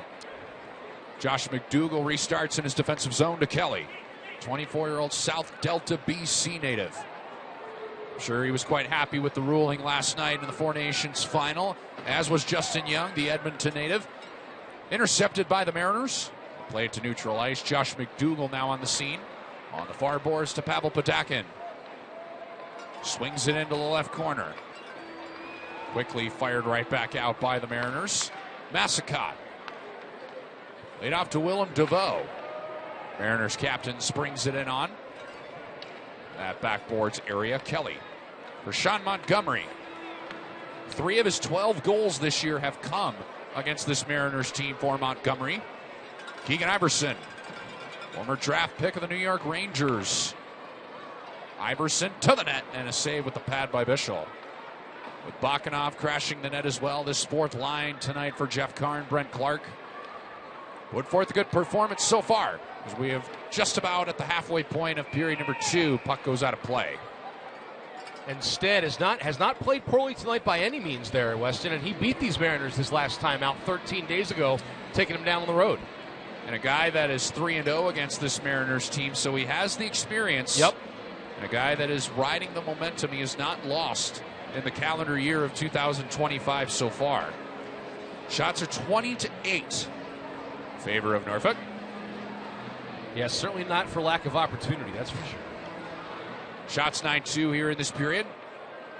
Weston Owen, Mark Davis, our producer tonight, Benjamin Draper, everybody back in the WTKR studios. Timofeyev slung to the left for Smirnov. Musser back to Florent. Florent, pass, mistended there. Ricochets back to Timofeyev. Nice job to keep it in the zone there. Glove down, picked up. Linus Hemstrom in his 34th game of the season, seeing most of the time of the Bloomington Bison this year. Admirals captain Musser in his 141st Admirals game tonight. Turned over at his offensive blue line. Kalmakov. Bumped off the puck, and the Admirals converge on it. They'll play it to neutral ice. Timofeyev. Distance fielded by Bischel. Missed the pass there. Icing call. 9:10 left in period number 2, and this Admirals team putting on a lot of pressure down onto Ryan Bischel, and a guy that statistically, when you go high glove on him, about a 69% this year if you go high glove on Bischel. So maybe the Admirals want to start looking more upstairs on this netminder, possibly. Yeah, a little more top shelf, but he has been a tough nut to crack here today, Weston, and just showing being a brick wall there for the Mariners, and that's what they need as they try to climb up the standings. As you mentioned, they have time left to try to make a run here in these standings, but that time's running out. Louis Jean to the net, save made, as Sargis on the rebound couldn't bat it in. Again, I think it's 3.33 goals per game average for Bischel. To be specific, the Mariners 37 points. Back to that in a moment as Kalmakov is denied by Christian Stead. 3-on-2 the other way. Swore joins the rush. Trying to find the trailer in Forna Svensson. And here comes Germain on the right side. Shot from Bean goes wide. Osmundson hit the deck, but is right back in the play and finds Philip Forna Svensson. Backhanded in along the near boards. Bean off to Forna Svensson. On the turnover, Pavel Patakin. Back to Osmundson. One of the best stories to come around this Hampton Roads area in a long, long time as Germain. Can't get it in the zone. Now Patakin. Shot and a save made by Bischel. Well, 8:02 left in period number 2. The Admirals continuing to pepper the netminder in Ryan Bischel. We will step aside. It's still a 1-0 Mariner lead. Back in a moment on FloHockey and WGNT 27.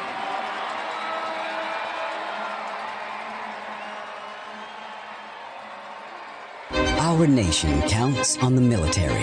You can count on us. Navy Mutual has been helping active duty and retired military members and their families for more than 140 years. Our mission is to help you safeguard your loved ones, plan for your financial future, build a legacy. We provide affordable life insurance and annuities for those who serve or have served our nation. Learn how we can help you protect what matters most.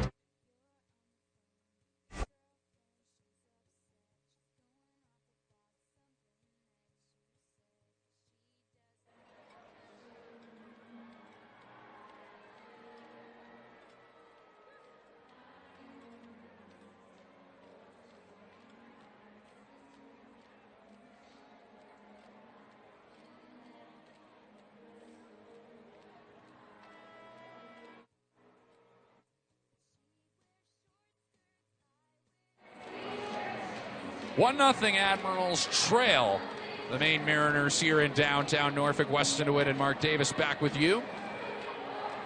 Draw here to the left of the netminder, Ryan Bischel, who has been the story in this game here tonight, spending 5 years at the University of Notre Dame, where last year 36 starts with the Irish, 15 wins, 19 losses in the crease for Bischel. And the reason that Maine is winning this game. A one-time Hobie Baker finalist, nominee, as a top collegiate player in the NCAA ranks. Underwood to Justin Bean, right point. As the Mariners try to register some offense, they'll have to wait for the moment. As Justin Young, hand to stick, backhand, wide. Put out in front, DeVoe picks it up, ricochets off the skate of Patakin down the ice.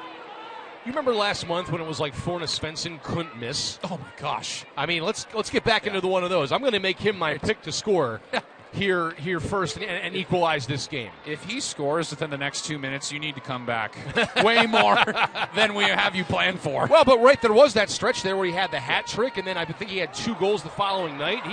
Smirnov missed the net. And a centering pass blocked away. Continue. No, he was just on fire. It's like every time he shot the puck, it found the back of the net. 19 goals on the air. Timofeyev shot and a shoulder save.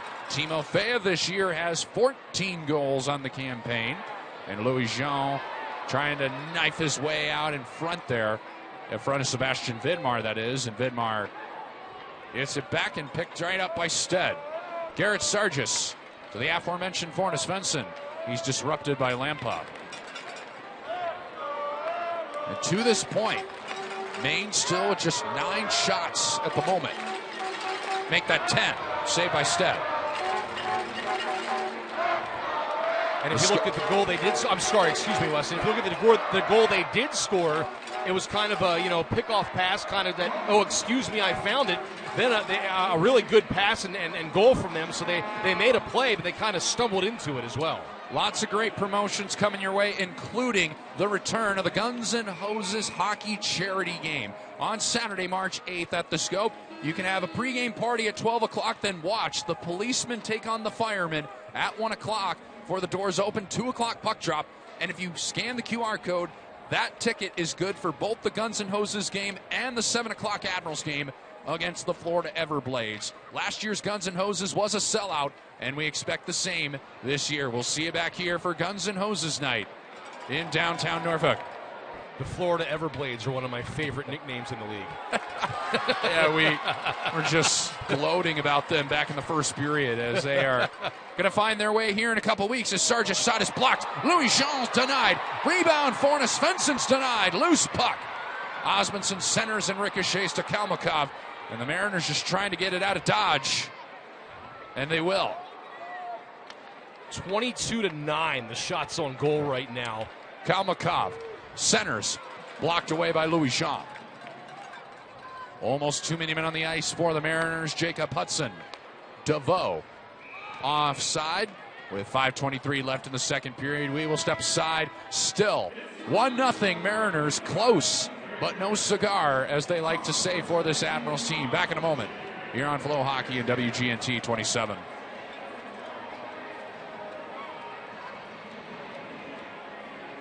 WGNT 27 has moved up to Cox Channel 44, where you can catch news in the morning on your time. Good morning. Thanks for starting your day with us. Watch evening news at 7 that's worked around your schedule, and late news at 10 that's not too late, helping you get to bed on time. Thank you so much for watching. Oh yeah, did I mention we broadcast Norfolk Admirals games? Score!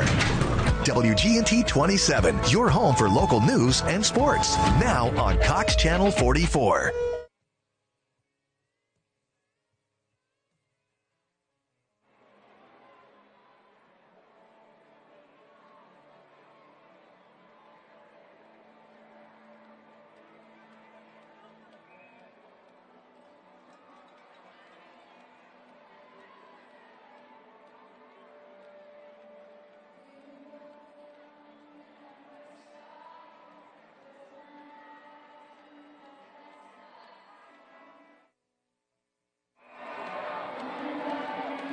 Fans enjoying some brewskis here on this Friday night. And we got a marriage proposal. That's the third time we've seen a marriage proposal in downtown Norfolk, and it looks like she said yes. Yeah. Yeah, Congratulations. that's a yes. Yep. Way to go, guys. That is not a no. If you see something like that, very frequently a yes. As Bakunov's shot is fielded from distance by Bischel. And, you know, would you, I know, but like, would you ever do something like that? Propose to your significant other at a sports event? Would you ever do something like that? I wouldn't, but I have nothing against those who do. Right? I mean, like if it's your thing, do it. I would not. My wife enjoys sports, right? Yeah. But you know, that's just not. I don't think she would find it very romantic. However, if it's your thing, I am not here to say you shouldn't do it. Right. Well, I'm going to put you on the spot now. Yes, and I was just about to say, so my wife made it very clear. Oh, okay. So when she found out what I do for a living. This has been addressed. It was very clear. As she found out very quickly what I do for a living, which is do this for the Admirals, she said, no marriage proposals at the Scope, please. It was so funny. It was great. As Bischel has lost his stick. And here's Florent. Shot is blocked, and now he'll gather up his twig. And played up for DeVoe. Well, relationships are about communication, Weston, so it's good you guys got that down. No doubt. Got it down to a T. Florent. Bakanov. Here he comes. Oh, he fumbled it. And his own blue line. And with 4:40 left here in period 2, it is still a 1-0 Mariner lead. We've seen no penalties in this period. It's been clean both sides. And statistically, domination by the Admirals. Timofeyev. Blocked away by the diving Underwood.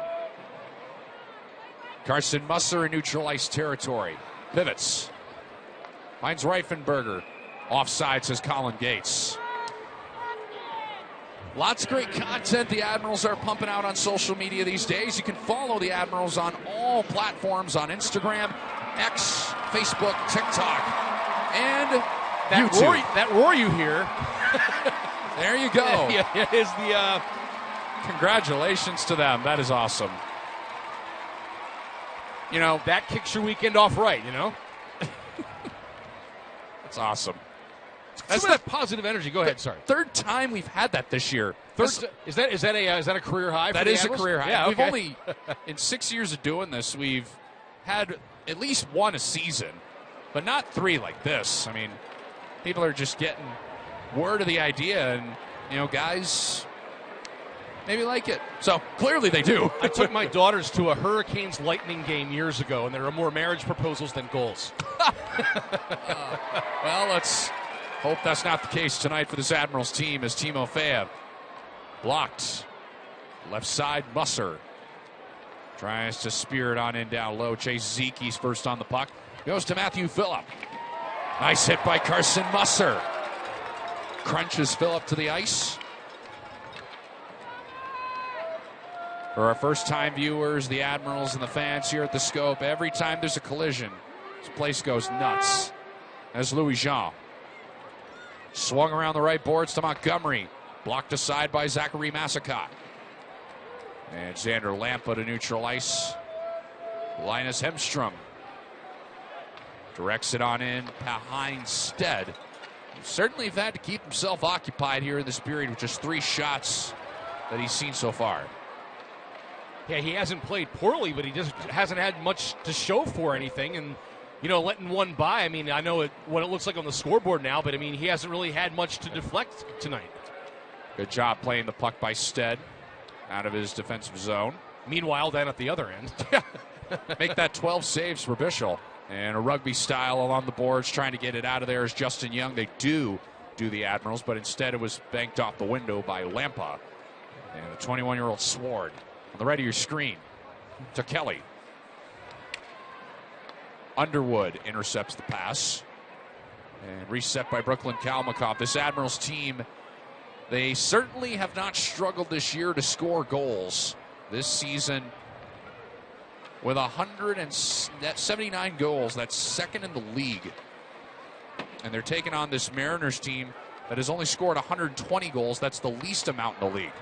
Well, and you wonder how much of that goes from the top down. I mean, I know in my chances to interview Jeff, or Coach Carr rather, you know, as the last 2 seasons have gone on, getting to know him. And a shot, they score. And from distance, Brooklyn Kalmakov goes blocker's side on Christian Stead. And the Mariners now have a 2-0 lead. I believe Kalmakov, their leader in goals, as you take a look at the replay here on your screen. Got the puck right there at center ice, yep. Distant shot and just goes right by Stead there. Mariners double their lead. And with the challenge, or as good as Bischel's been on the other end, that is not what these fans here at the Scope wanted to see. Make that 8 points now in 8 games this year for Brooklyn Kalmakov against this Norfolk Admirals team. At 18-14, that's an unassisted goal for his 15th of the year. 2 goals on 10 shots for Maine tonight. DeVoe. Off to Carson Musser on the interception. And for this Admirals team, they're going to have some time. Not just now, 90 seconds, still time to get one on the board here as Smirnov gets it back and whiffs on the one-time, or rather the rebound attempt. Musser steps up, past him goes the puck. Sarlo in over the line, hit by Shields. Along the far boards, poked out by DeVoe.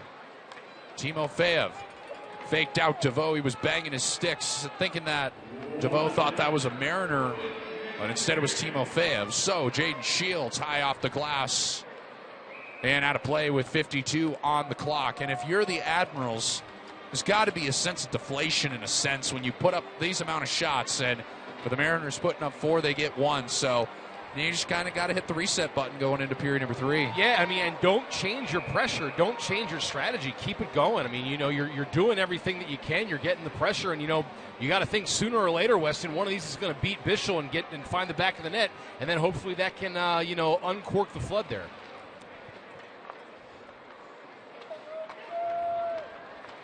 Admirals still some time to operate here. Bakanov turns it over. Hemstrom lost a handle on it. Justin Young off the stick of Bakanov and Underwood to center. 30 on the clock here at the Scope. Crowd of over 7,000 on hand. Would like to witness an Admiral W. The Admirals are going to have to hustle as Hemstrom off the turnover, blocked by Derek Louis-Jean. Now Young for Montgomery, skates a stick. Sean Montgomery's shot is stopped and covered up by the netminder Ryan Bischel. 25-year-old Edina, Minnesota native, folks. He's just been splendid here tonight. So 9.3 on the clock. The Admirals will set up for one last face-off, most likely. We'll see if they can get one last look here. Still 20 minutes to go, I know, but I mean, this has got to be up there with one of his best professional games. Absolutely. Well, sir, always a pleasure to have Mark Davis on, pick his brain and see what his thoughts are here with this Admirals team. And he always comes to these games where there's always a lot of people, and we just got to get a victory here for Mark Davis tonight, folks. We have to. Oh, no, hey, yeah, get it for the standings, man. That's what I would true. say, and I really appreciate you guys having me, and, you know, hopefully me departing the microphone and Brad coming back will be the good luck charm the Admirals need. Well, the final horn sounds for period number two, sir. It has been an absolute pleasure as always, and we thought we'd see you back here on Sunday, but your partner in crime will be filling in on Sunday afternoon. Yeah, Zach Staten will be here, and I'll tell you what, he is a hockey guy, so you guys, I know you heard him before, you'll enjoy him. He was in Fargo, North Dakota before here, a hockey hotbed, so I think he really enjoys getting up here and being in this seat, Weston, so enjoy that. The one and only Mark Davis with us of WTKR News 3 here at period number 2. We will step aside, and Brad Jones will rejoin us. We'll get his thoughts on period number 2. And we'll be joined by Casey Christensen, the VP of Sales and alternate governor, to talk about Salute to Service Night. Back with our second intermission report after this here on FloHockey and on WGNT 27.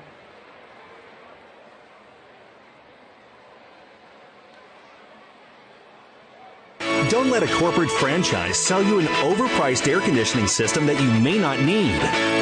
Call Fusion today for your free and honest local second option. Fusion is a family-owned and operated business with local service technicians, annual maintenance techs, and installation specialists here to provide you with the local family service that you expect and have been looking for. When it comes to your heating and air conditioning needs, you should always think Fusion first.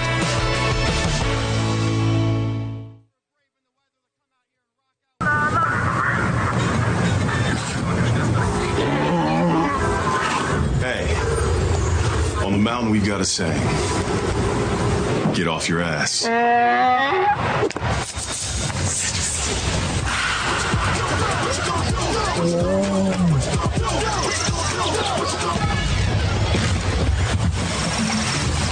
Show off. Mountain Dew.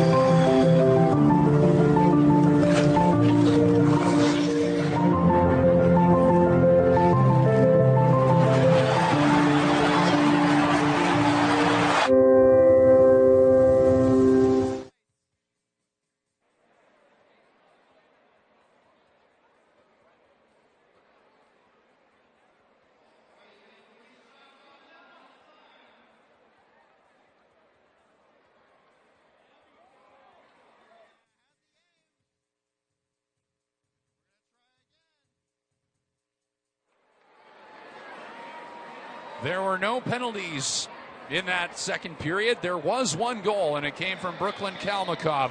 At 18-14, his 15th of the season, it is the Maine Mariners who have a 2-0 lead as there are fans on the ice trying to shoot the puck from center ice into the empty 4x6. And right now, Salty is on standby. And if that puck does go in the net, well, you'll hear a loud roar in the background, and you'll see Salty go nuts. Welcome back inside the booth, everybody. That's Brad Jones back with us. I'm Weston DeWitt. Thank you so much for joining us here on WGNT and on FloHockey for our free viewing audience here tonight. Partner, you got a chance to just sit back and watch. And sometimes as a color commentator, that sometimes is needed where you don't have to worry about providing your thoughts of any sorts. But having said that, we're going to ask you now. Second period, go. I got lots of thoughts, Wes. I'm sure you do. I'm sure you do. Really was trying to kind of soak that period in and best articulate kind of the way I see this team kind of right now. So once again, Maine again didn't do anything on their own regard. First period, goal off a Padakin turnover. Second period, McDougall, a turnover, ends up in the back of the net. Just gifts is what we've given them as far as that's concerned. But I go back to the stat I used. The 4-game road trip, only 2.0 goals against, or goals for per game averaged by the team. Just one goal in those two losses. And you look at tonight, I think it's a microcosm of those 4 games. So over the last 5 games, I ask myself, where's the offensive identity we've come to know of this Norfolk team? Yeah, we have 24 shots on net, but it's from distance. We're throwing pucks. There's no traffic, no second chance opportunities. The most dangerous this team was the first 5 minutes of the opening period when we had 8 shots. It's to me, it's getting back to that identity. There's a lot of just kind of no look, spinorama, backhand, throwing pucks to nowhere. I get they're trying to make area passes, but they're leading to turnovers left and right. We're not going hard and heavy and getting to the front of the net, and we've done so well at that. I mean, just think of like Fornes Fence and some of his goals, of the shots off the redirect or the pop slot plays to Sean Montgomery. A lot of different ways this team can attack you, and right now we're not seeing that. We're just trying to force pucks kind of east-west, and there's no traffic. We're not heavy in front of the net, and the Admirals got to rediscover that identity offensively right now, because I'm watching that period, and I'm sitting there going, where's our hockey team? It just what we've seen throughout the course of the year and what this team has done, and then we're seeing kind of some of the decisions tonight, and it's leaving me scratching my head, kind of going, all right, we got to regain that. And I said that as one of our keys to the game is get back to that, what we've been doing all year on offensively, and so far through 2 periods, we're not doing that. Well, this team always works really hard. That's been the identity of this Admirals. That's the MO of this city, really, and this community is work hard. And the number one key that Jeff Carr had tonight was work. Simply just work. And let's see if the Admirals will do that in period number 3. We will step aside, and coming up next, we will speak to the VP of Sales and friend of the program, the alternate governor of the Norfolk Admirals, Casey Christensen, on the Salute to Service night. He's got a lot to say. You are not going to want to miss this. Come on back with us, and you'll hear on the other side of this break. Casey Christensen with us here on the Admirals Broadcast Network on FloHockey and WGNT 27.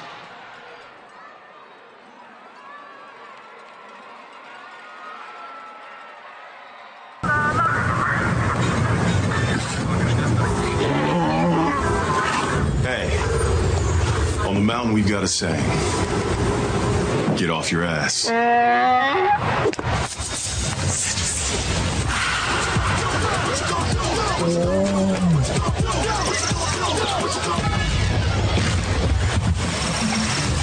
Show off.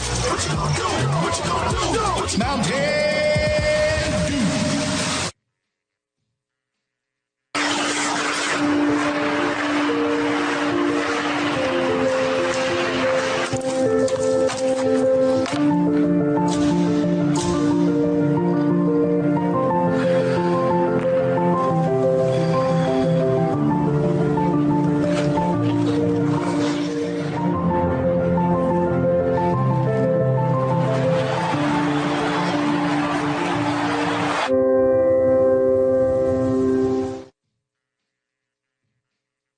There's nothing better than a game. Great tasting Miller Lite.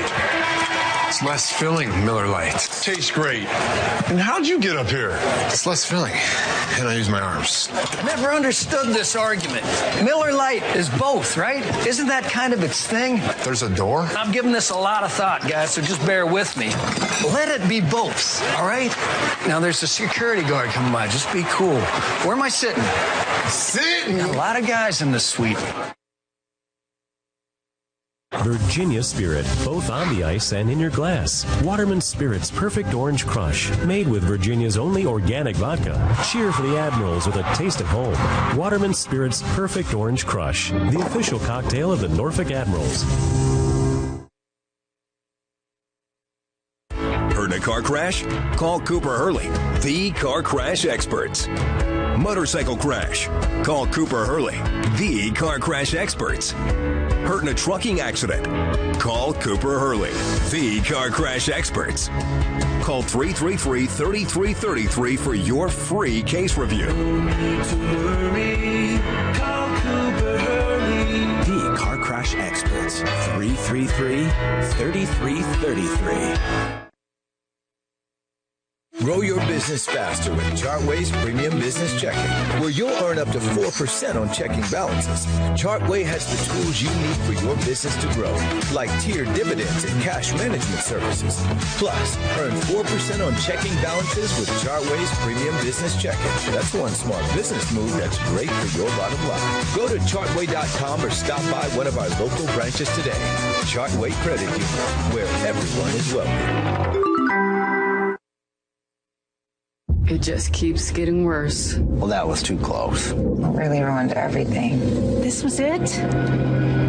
I understand. The effects of water can be surprising. Mold feeding on moisture in your crawl space, flooded basements, uneven concrete, and shifting foundations. But it's okay. We got it. Oh. At JES, we'll do a complete home inspection for free, so you can put water back in its place. Schedule a free home inspection today.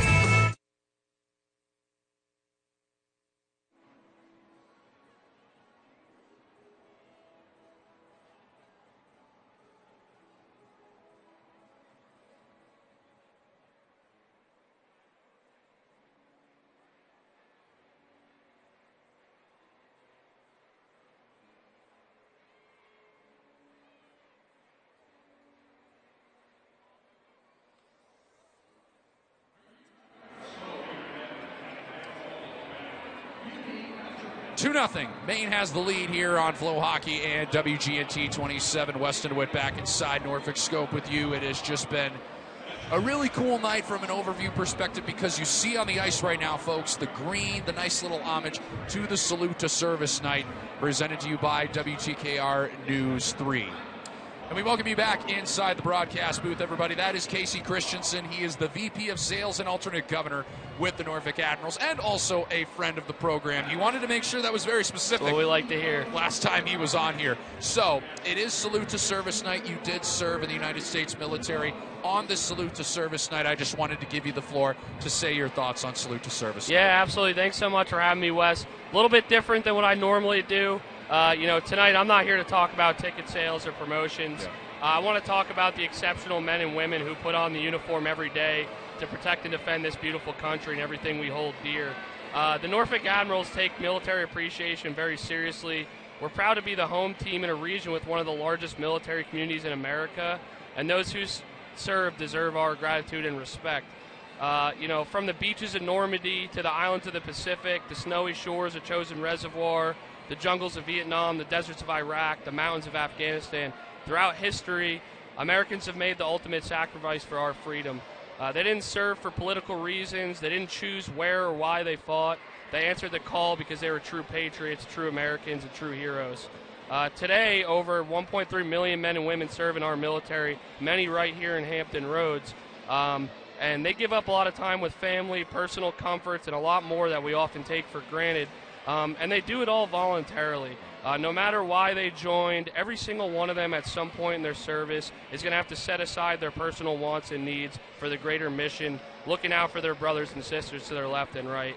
And on this Salute to Service night, I really just want to ask every Admirals fan every ECHL fan, every sports fan watching this to take a moment and reflect.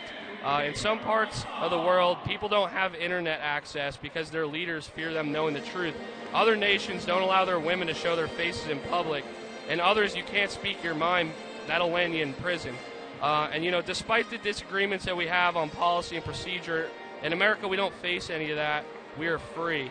And despite the divisive dialogue in our country today, I really just want to urge everybody to take a step back and appreciate this. We are able to have these conversations because of the brave men and women who sacrifice to protect our democracy. And I'll just end off with this, Wes. You know, I just want to say a couple things here. God bless America.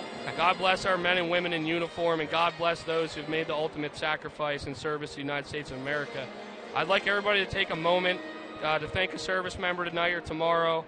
Your kind words really do go a long way with those folks, and I hope that everybody watching this understands the true magnitude of appreciation we should have for those military members. You know, that's not something that I just, you know, hold close because I was in the military. I really have a deeply rooted appreciation for those folks. And I really just want everybody to know how important it is that those people are willing to put that uniform on every day and lace them up for us and do the right thing day in and day out so we can enjoy hockey games like this today. Thank you for sharing, sir. You are someone who did serve, and I thank you very much for your service and everything you've done.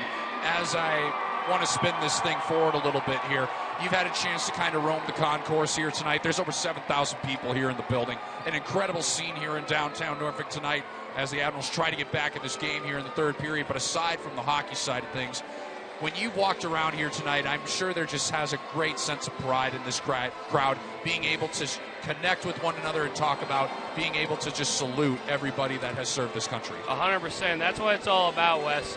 You know, I said this earlier on Wavy. You know, I just feel that pride when I walk around on nights like this.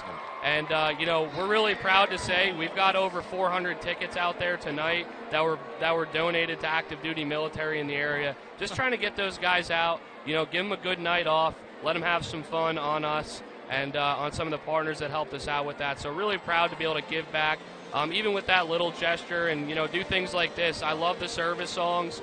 I would say Anchors Away is probably the best one.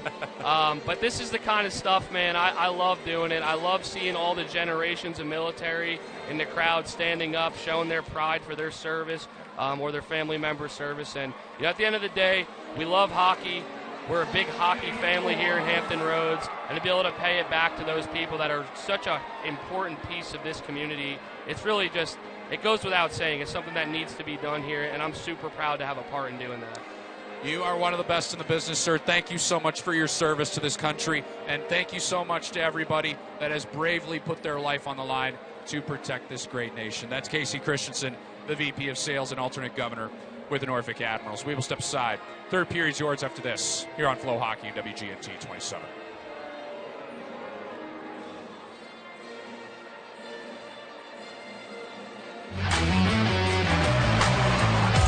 Listen to this place. Shoot, scores! Let's go home, Admirals fans! Wow! Michelle pass in front, scores! We're just getting started. With the Norfolk Admirals on the power play. Oh, that was beautiful!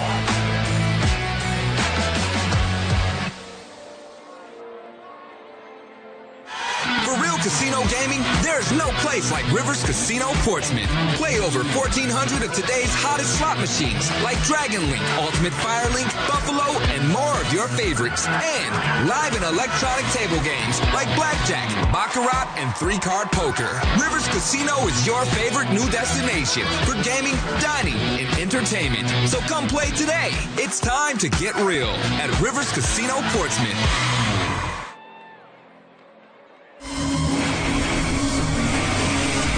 The Norfolk Admirals on WGNT 27.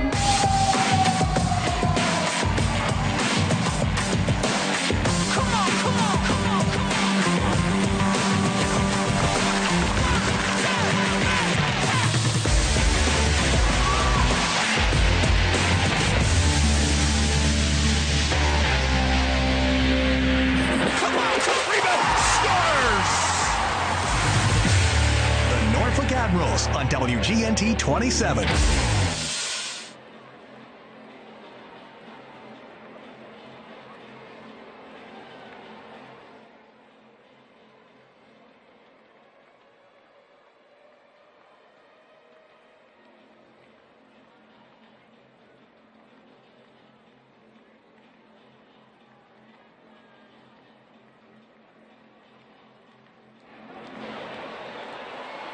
Welcome back to downtown Norfolk. Thank you again to Casey Christensen, the VP of Sales and alternate governor with the Norfolk Admirals. Some very powerful words that he said on our Salute to Service night. And wherever you are in the Hampton Roads community on WGNT 27, wherever you are in FloHockey, he said many things that were very powerful, including just taking a second to say thank you to someone who has served in the United States military. We say thank you to every single one as they did a video tribute in the midst of that interview. We'll start the third period in just a second. Here's Marco Myers. All right, Admirals fans, it's time for the third period, and we need everybody in this house to get loud!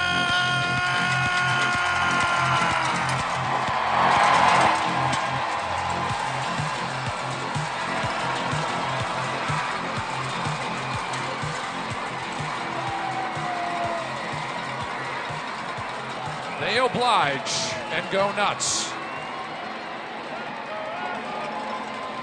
Montgomery and DeVoe in the faceoff dot. DeVoe wins it. We're underway with period number 3 here from downtown Norfolk. Brad Jones back with us. And Sarlo. That video you were talking about, Wes, was pretty cool. I would definitely say there's more Navy than any other branch here tonight. There was a big pop when the Navy video came up there. Padakin slung up to Montgomery. Admirals need 2 to tie. Justin Young is taken down. They had Ryan Bischel able to hold on as Justin Young, one of the 2 players returning to the lineup here tonight. As you see Young, a guy that has had some good play this season. If we take a look at what he's accomplished this year, he was really a net front guy last season. He's kind of become a big power play guy for the Admirals this year, but we see him just crashing the net numerous times, including that time against Maine and when the Admirals put up 10 on Greenville. And not to mention, he's pretty good in the shootouts as well. As he won the game in a shootout, he scored the Teddy Bear toss goal back in December. You see the Teddy Bears just flying down. It is good to have Justin Young back in the lineup here tonight.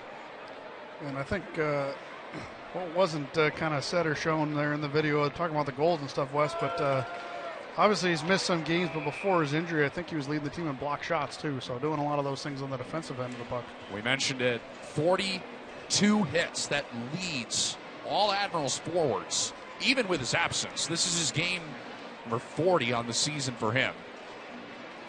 Garrett Sargis, the other Admiral, returning from injury. On the ice with Osmundson and Fornes Svensson, and at the time of his injury, that line, those 3 gentlemen on your screen there, they were forming the chemistry that really Osmundson had been looking for with his 2 counterparts at the centerman position. With Fornes Svensson's shooting ability, Sargis' savviness, and meat potato kind of play, just makes for a good line. They're back together here tonight as Kalmakov, one of the goal scorers tonight for Maine. And I think Sargis really took him a couple games to get back into it, really started to find his groove before he suffered that injury here in his first game back here tonight. So we'll see if he can refine that groove. Nice move by Fornes Svensson. Tries a second one around Dennis. Gets the puck into the corner. Fornes Svensson knocked free. Marooney past Kalmakov as well. The Mariners get it out of harm's way for now. Well, the Admirals are just playing relentless pace and relentless shots on Ryan Bischel in period number 2. Out shooting the Mariners 13-4. And in this game, 24-10. Bakhanov darts in, shot it off the back of the net. Bakhanov to Louis Jean, near circle. Tries to pass upstairs, and Graham Sward was waiting the pass, but Derek Louis Jean didn't get the mustard on the pass that he wanted. As Iverson off to Bakanov. Louis Jean again. Admirals are trying to get his stick woken up. Louis Jean has been pointless since January 17th. Caught from distance by the netminder Bischel. Jaden Shields.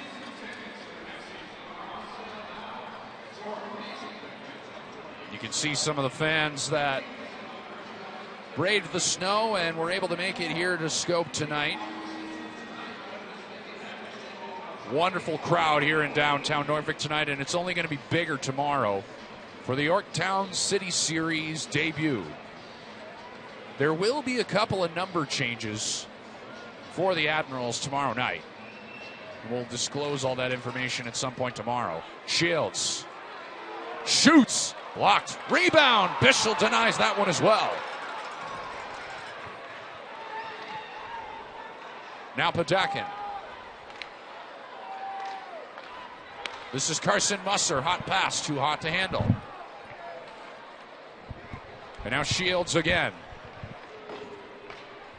Bischel able to gently play it off, but not in sole possession are the Mariners of the puck yet. Comes loose to Shields, and he's denied as Bischel gets a piece of it and keeps it at a 2-0 score. Admirals trying to get the puck to the front of the net. They do! And it's loose in the crease, and Bischel says no again. It's his best save of the night right there. Well, at this rate, the highlight reel's all Ryan Bischel. Now Smirnov. Timofeyev blocked. Caught the back glass and then the netting.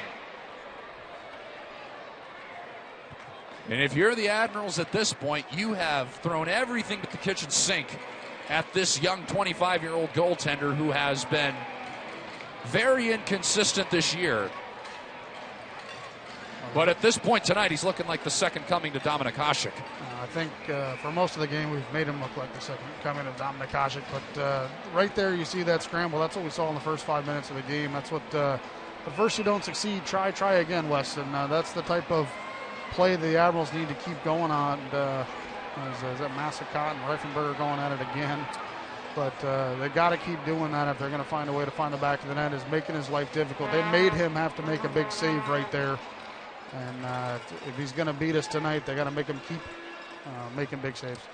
Sailed up ahead to Kalmakov. Into the O-zone it goes. The Admirals, when trailing after 2 periods, they are 2-12. So a statistic that does not look beautiful as McCollum is denied by Christian Stead down in front of the net. Lyndon McCollum's been a sniper since he was acquired by the Maine Mariners about a month ago. Now Lampa ricochets off the stick of Stead. And when leading after 2 periods, this Mariners team this year is 14-1. So 14 of their 17 wins have come when they lead after 2 periods. Kalmakov caught a body and goes out of play with 15:37 left in the 3rd period. Let's take a quick moment. Checking on the affiliates of the Norfolk Admirals. The Manitoba Moose are in action tonight against the Laval Rocket. Former Admiral Dominic DiVincentis is in between the pipes again as Thomas Milic backs up this evening. DiVincentis has made 19 saves against one of the best teams in the American Hockey League in Laval. It's the Rocket who have a 2-1 lead over the Moose. About the same timing here, with 15 left in the 3rd period out in Quebec. Puck sails out of play again. And to be specific, the Laval Rocket, they're tied for the 2nd most points in the American Hockey League. So, Manitoba trying to spring what would be an upset. They already did it a couple nights ago. They're trying to do it again. Carson Golder, the assist on the lone Moose goal here tonight. Ryan Chazowski up. Mark Lewiski's been up there all season after being one of the biggest fan favorites Norfolk has ever seen last season with 300-plus penalty minutes. Well deserved to be up with Manitoba all season. We'll see if he finds his way to Norfolk, but I sincerely doubt it. Swart Around the right block, now behind to Osmondson. Shuffleboarded along to Sargis. Intercepting is Phillip, 3-on-2. Matthew Phillip. Touched off to the left. And Swart pinning his man up against the boards. You're looking at Derek Louis-Jean. Off the far boards, Bean is there, and he gives it away for the Mariners. So it's not just this Admirals team that's turned the puck over a couple of times in this period, but the Mariners just starting to hand some chances here to Norfolk. Musser over the line. Right side, Smirnov. Goes to Timofeyev. Musser again. Blocked. Catches a stick and goes into the Corona party pad. Right off to the right of Ryan Bischel, and that party pad is just bodies everywhere. Look at that little early Simba cam here at the scope.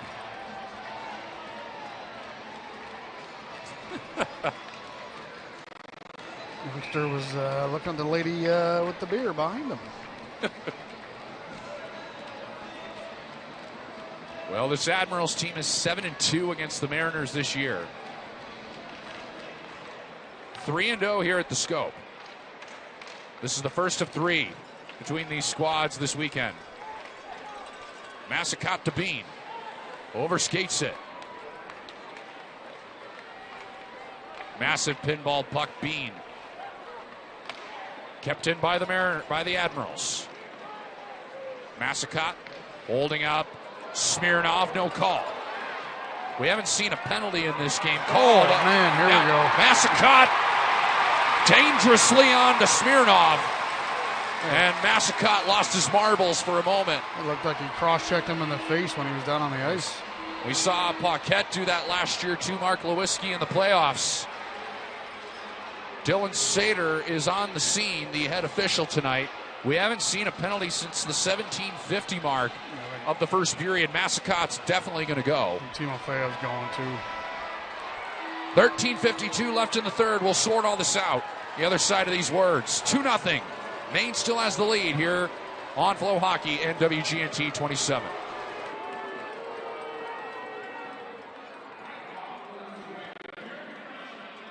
It's all about bringing people together, and it's all about dogs. Dog Day in the drive-thru is a day where we give back to our furry friends. We hand toys out to dogs and their owners in the drive-thru. My dogs love this event. Tails start wagging, the heads are out the window. We also partner with local animal shelters to help dogs find their forever home. Chick-fil-A knows the heart of the community. You meet new friends, you meet new dogs. We just love seeing their faces in the drive-thru. Real guests paid for their testimonials.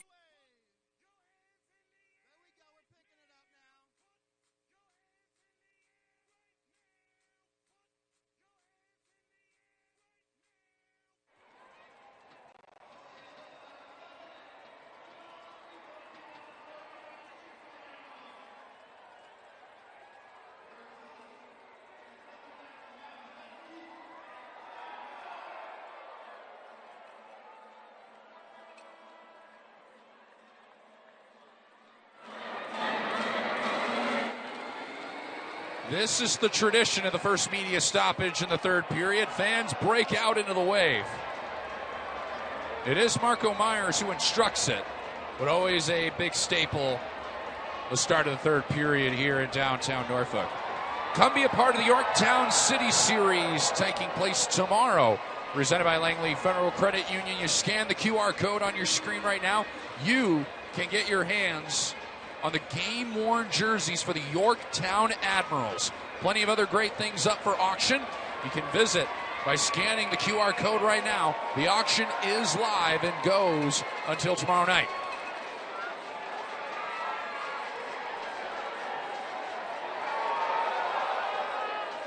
Just about 7,000 here in downtown Norfolk at the Scope tonight. Leads me to believe that there's probably going to be more than that tomorrow. Incredible event that we're all looking forward to. Turnover, Hudson, saved with the shoulder by Stead. Well, Stead has lost his stick. We play 4-on-4 hockey as Timofeyev and Massacott both go off. Looked like it was originally just going to be Mascot. And Timofeyev went off as Hudson whiffs on the one-time attempt.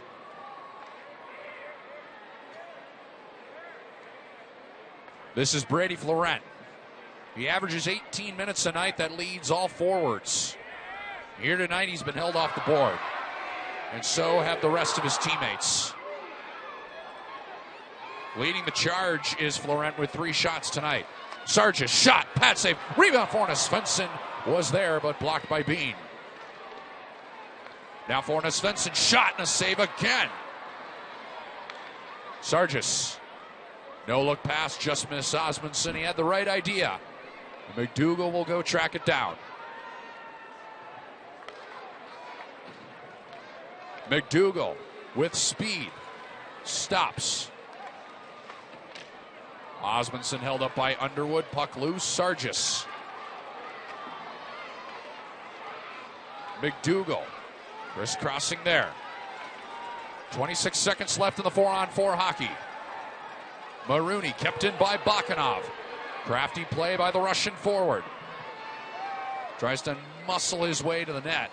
Gets the puck back, does Bakanov. Despite the score, we've seen glimpses of great plays from Andrei Bakanov in his Admirals debut tonight. Musser shooting. Caught a body, goes over the net. Back to 5-on-5. Osmondson waiting.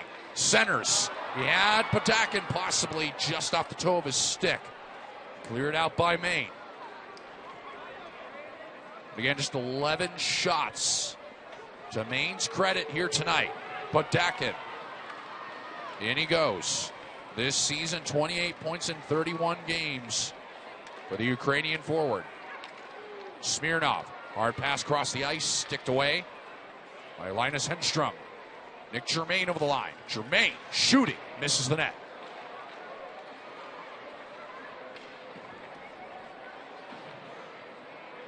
The fewest shots allowed in a game by the Admirals was 14 against this same Mariners team. That was back on October 26th. Timofeyev finds Florent. Cross ice. Swart. Centers. Loose. Covered out by Bischel. Admirals just throwing everything to the house. Trying to get bodies there outside the paint to take some whacks. Ryan Bischel, $1 million so far.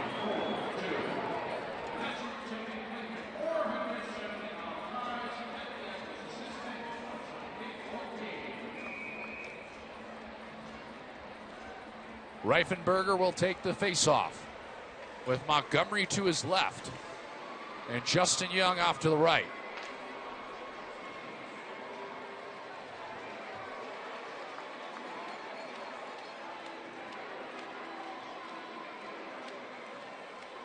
Reifenberger leading this Admirals team in face-offs at a 56% rate. He loses this one. Off the glass, Zeke. Centers, Stead is there. He'll cover up. As a team at a 48% mark is the face-offs for this Admirals club. It was 2 or 3 years where this club was begging for a face-off win. Pretty much begging for at least at a minimum of 10 wins a night.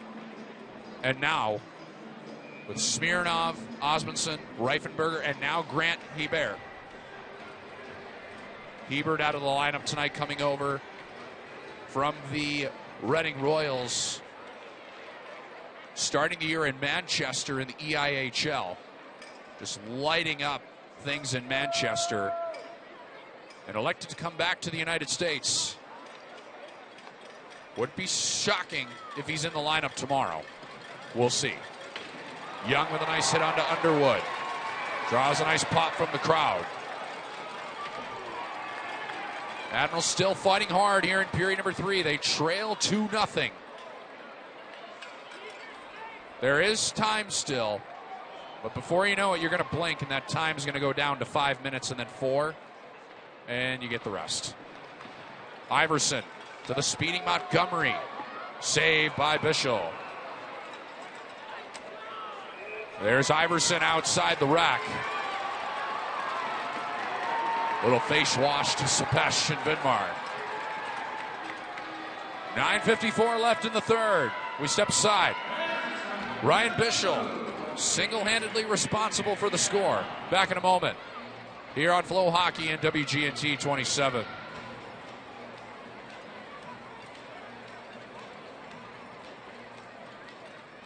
Whether traveling for business or pleasure or other reasons altogether, Norfolk Airport is working nonstop to make your trip an easy one. No matter where you land, life takes off from here. So should you. Life is made of moments, connected to other moments. Big moments. Small moments. Wonderful moments you wish would last forever. First moments are why we do what we do, and we relive them over and over through you. Williamsburg Winery at West 600. You've earned this.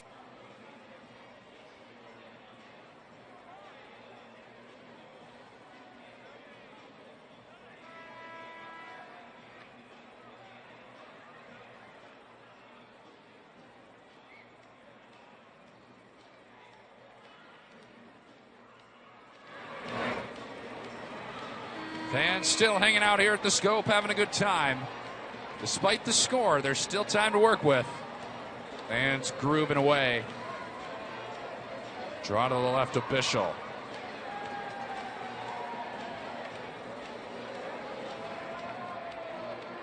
Weston Witt back with you. Brad Jones, our producer extraordinaire tonight, Benjamin Draper. All the great crew downstairs here at the Scope and back in the studio. Thanks for joining us here on WGNT tonight. Back with you on Sunday afternoon for a 3 o'clock puck drop. Tomorrow at 7:05 for Yorktown City Series. Kelly with a nice hit. Loose McDougal. Florent. Just out of the reach of Patakin, or rather Timofeyev. We get a nice call. Plenty of chances to join for those contests here at the Scope. We mentioned Yorktown City Series tomorrow at 7:05. It's a hockey happy hour on Sunday on WGNT 27. 3:05 puck drop there. You get it. Discounted drink and food specials, and then another one on Wednesday, March 5th, when the Florida Everblades charge into town for a 7:05 start. That's the first of 3 between the Everblades. Scan the QR code and get your tickets now.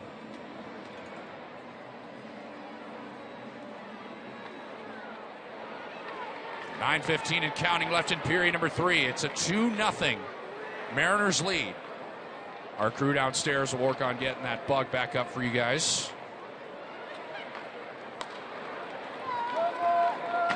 Thompson. Spiked on in around the right wing boards it goes. Garrett Sargis. Hooked up from behind by Xander Lampa. There's no call. We continue on. Here is Dennis Smirnov. The Admirals, if they skedaddle, could have numbers. Sargis crashes the net and gets the puck. Musser in front and looking for Smirnov and just missed as it is Thompson. Off to Kalmakov. Kalmakov. In it goes. Shot it off the backboards intentionally. 8:20 left here in period number 3. You can kind of see it there on the upper left of your screen.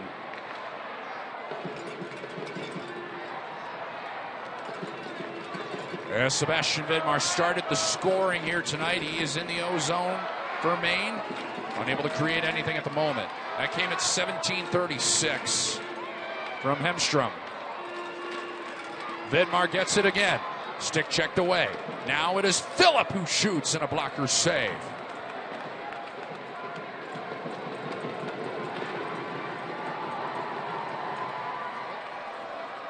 Picked up by Jaden Shields, and he's able to play it to neutral ice. Pushed away by Stead.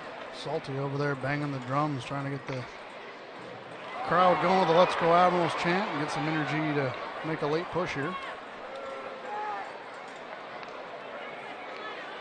Young will beat out the icing call, but Bischel's there first, and then Young, he took a chop at Bischel. And then Justin Bean slashed to Justin Young. Will we see any penalties as of this? Massacott again arguing with the referee. He's out there tonight, certainly voicing his displeasure. Been doing a lot of whining tonight.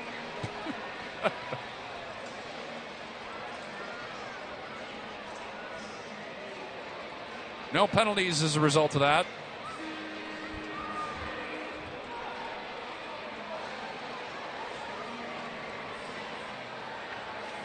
Look at those youngsters with the camo hat. We were talking about that back in the first period. Tonight's giveaway. First 1,000 fans got an Admirals camo hat. Main bench and head coach Terrence Wallen still up in arms. Wants to talk to the referee now. Terrence Wallen, he's in his 4th year in Portland. His 3rd as the bench boss. You got a lot of people in Portland that are calling for his head right now. They're not happy with him. But Maine has not gotten really much of nothing as it pertains to affiliation help. Start of the year they were getting it, and they all disappeared. Now you don't have Owen Peterson, you don't have Evan Vierling, both guys under Providence deals. As the Mariners, for those that do not know, the Mariners affiliated with the Boston Bruins. Jimmy Lambert also under a Providence deal, but took off overseas. So there's just an unfortunate deck of cards that's been handed this year, and you got Terrence Wallen, one of the best, as he's doing everything he can. Right now, his team's got a 2-0 lead against one of the best teams in the league. Trying to end this losing streak. Plays on side, but Dakin into the glove of Bischel with 6:40 left on the clock. In period number 3, that was shot 32 for the Admirals, and that man right there on your screen said his name probably 40 to 50 times tonight.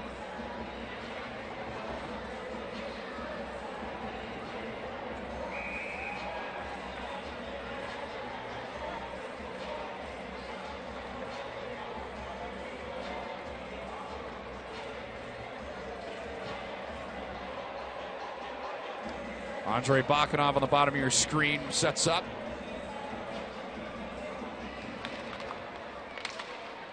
He's been in the visitors' room plenty here at the Scope. Never stepped foot into the Admirals' locker room until yesterday. He's been a very nice addition here tonight, despite the fact score is 2-0 Maine. A guy that has brought a lot of good sandpaper kind of play, and away from the play, Reifenberger and Underwood going at it. Iverson's going after Underwood. He did not like the two-handed slash thrown to Marco Reifenberger. You might as well grab him and fight him at this point. We're going to get a fight in the far corner. And a slash right to the midsection of Marco Reifenberger.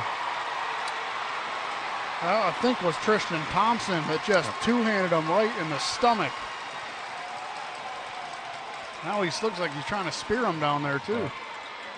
Well, away from your picture, those two still going at it. Thompson and Reifenberger. Tough guy throws a punch when the linesman's in the way. There's a good look on the left of your screen there for a moment.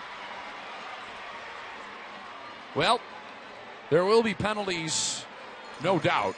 That's a major slash right there. It looks like Paul Bunyan on that one. It was like a lumberjack just swung right at Reifenberger. And Dylan Sater looks like he has just pointed in the vicinity of the locker room, not the penalty box. But here's what started this whole kerfuffle. I think Iverson got the initial for going after Underwood. So, yep, there's Underwood. There's Iverson going after Underwood. Reifenberger's going back to the locker room. And so is Tristan Thompson. Away from your picture at the moment.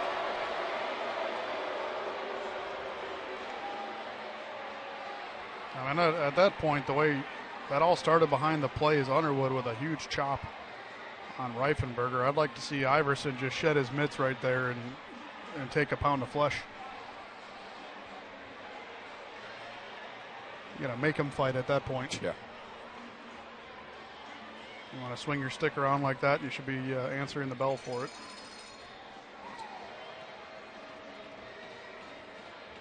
So they'll sort all this out downstairs. Carson Musser and Zachary Massicott are there to have a discussion with the head official, Dylan Sater. Youngsters just want a piece of the camera in some way. Let me take another look at this. And from an overview perspective, there is Iverson and Underwood. So there's he in the corner. Watch Thompson right there, right to the groin just area. Just like you reacted, exactly. Yeah. So there's another good look at it. Great job by the crew. They'll get all this situated.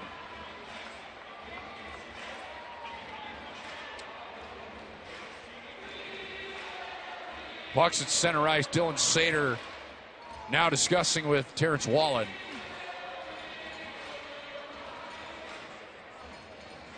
And Jeff Carr and Brent Clark are... Whenever Reifenberger did that opening shift to Massicott is definitely carried over for this game. Well, there's the explanation by Colin Gates now. And Dylan Sater there on the scene. Kind of looks like we're staying even. I don't see anything up on the board. So this game for the Admirals, they come into tonight third in the ECHL's North Division. Every team's in action, including Trois-Rivières on your screen, Wheeling as well. Trois-Rivières up 4-1 over Adirondack. Wheeling's down 3-0 to Tulsa. And the Worcester Railers are trailing Savannah 5-3 in the third period. So Trois-Rivières really seems to be kind of pulling away with that 1 seed. And the Admirals with 59, Wheeling with 62, Worcester with 52. So all three of those teams in second, third, and fourth place are losing right now.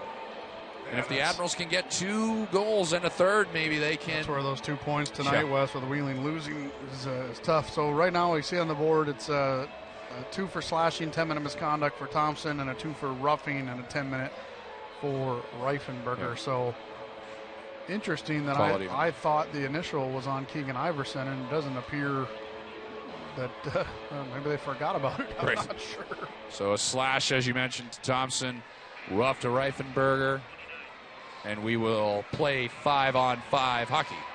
Zeke and Padakin 4-on-4 serve those penalties. So it's 4-on-4.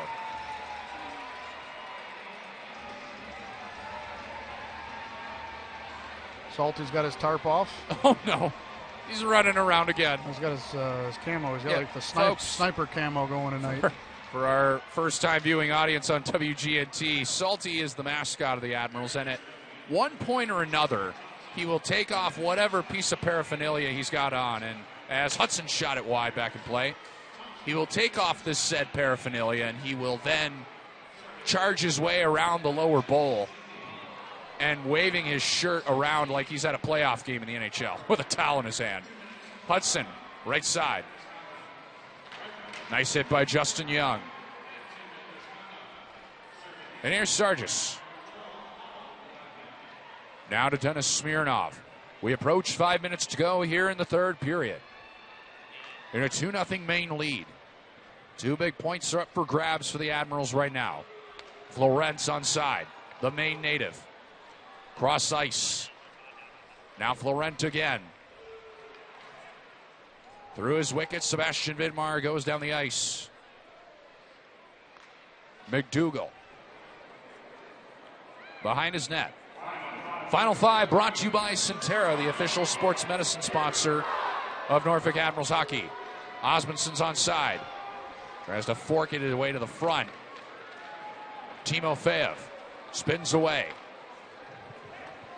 Nice defensive play by Underwood, and nice move by the stick of Dennis into the zone. Dennis stops, centers, saves Stead. He'll cover up. And a pushing and shoving match away. Outside the paint area, there was a Mariner who was poking at Stead. That's Osmundson going berserk down there. You don't want to be losing too many guys in a situation like this where you know you need your offense. Timofeyev might be going here in a minute with McCollum. And sure enough, emotions, they're at an all-time high now here in this game. Yeah, you got Osmondson just off to your right. I was about to say, too, Wes, I was trying to figure out who, but... Here we go. McCollum and Timofeyev throwing punches. Rights for McCollum. And now Timofeyev. His first fight of the year at the scope. Right by McCollum. Timofeyev wanted it. He better start throwing them. Big size discrepancy between the two. And McCollum pushing Timofeyev up along the boards. And that'll do it for that scrap. That's 6'2" in McCollum. Going up against 5'9" in Timofeyev. Those two gentlemen will go back to the locker room. I was going to say, Wes, I was trying to figure it out. 18 skaters for the Admirals. You lost Reifenberger, and I was only counting 16 on the bench. I thought to myself, I haven't seen Graham Sword in a while. Yeah. Somebody's missing, so... Well, the injuries have just been stockpiling up. I mean, I'm sorry, folks. It's hard to take it seriously. Look how cute. It was so cute. As we get a replay of all this. All song and dance here in front of the net. You see the hacking by Germain. That's what sent Osmondson and Florent both off. We're going to step aside with 4:33 left here in the third period. We'll get you all the penalties after this. Back in a moment here on FloHockey and on WGNT 27.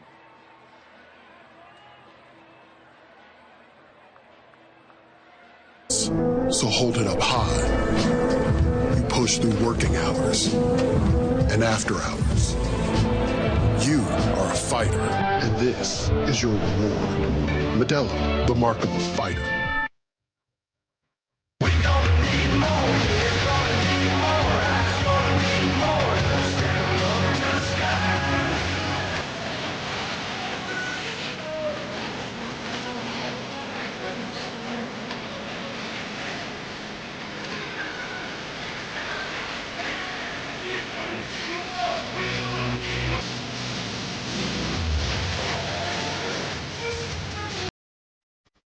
Yingling.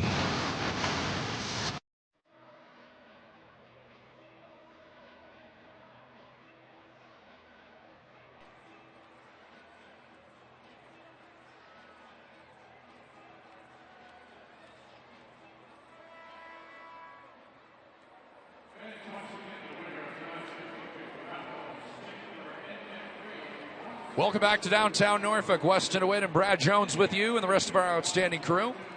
Delighted to be on with you here on FloHockey and WGNT 27 tonight. You can see off to your left Jeff Carr, the head coach of this Norfolk Admirals team. Final instructions with a whiteboard in his hand. A lot of great promotions we've talked about with you guys all night long, but probably none come bigger than this one. The Guns N' Hoses charity hockey game. 2 great games for one great cause on Saturday, March the 8th. At the Scope, you can have a pregame party on the Scope Exhibition Hall at 12 o'clock. Doors open at 1 o'clock. Guns N' Hoses, police versus firemen at 2 o'clock. My first year here, there were 4,000 people in the building just for that game alone. And the Admirals used to pray that 4,000 people would come in the building. It was crazy. And then the Admirals take on the Florida Everblades at 7 o'clock. Last year's Guns N' Hoses game was sold out to the bone. In a victory over the Reading Royals, I'm sure it'll be the same as it pertains to the crowd. You can scan the QR code on your screen right now and come be a part of the Guns N' Hoses charity game. That ticket that you scan on the QR code right now, that's good for both the Guns N' Hoses game and the Admirals game at 7 o'clock.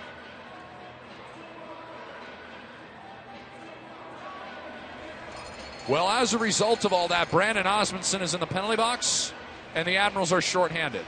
You know, I don't disagree with the penalty to Osmondson. I do disagree with not giving Germain the original. Well, you will say that Dylan Satery has been consistent tonight. There have been some hack and whacks away. Now we're going to get a timeout. And this timeout I presume, is by the Admirals. Norfolk, yeah. Yep. Musser came over and called it.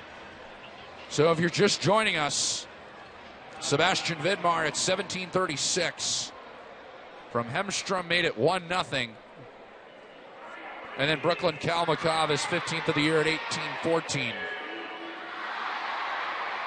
It is a 2-0 Mariners lead, and the Admirals are about to go shorthanded with 4:33 on the clock. You can see some pictures of this great crowd here at the Scope tonight, and tomorrow is going to be probably bigger than what you're seeing right now. Yorktown City Series night presented by Langley Federal Credit Union is back, and you can get a t-shirt bundle and a ticket for tomorrow's February 22nd game as the Admirals rebrand for one night only as the Yorktown Admirals, and you can get an option to add on a hat as well for just $20. Scan the QR code or go to NorfolkAdmirals.com. Those tickets, they're going fast. So get yours now and come be a part of Yorktown City Series tomorrow night.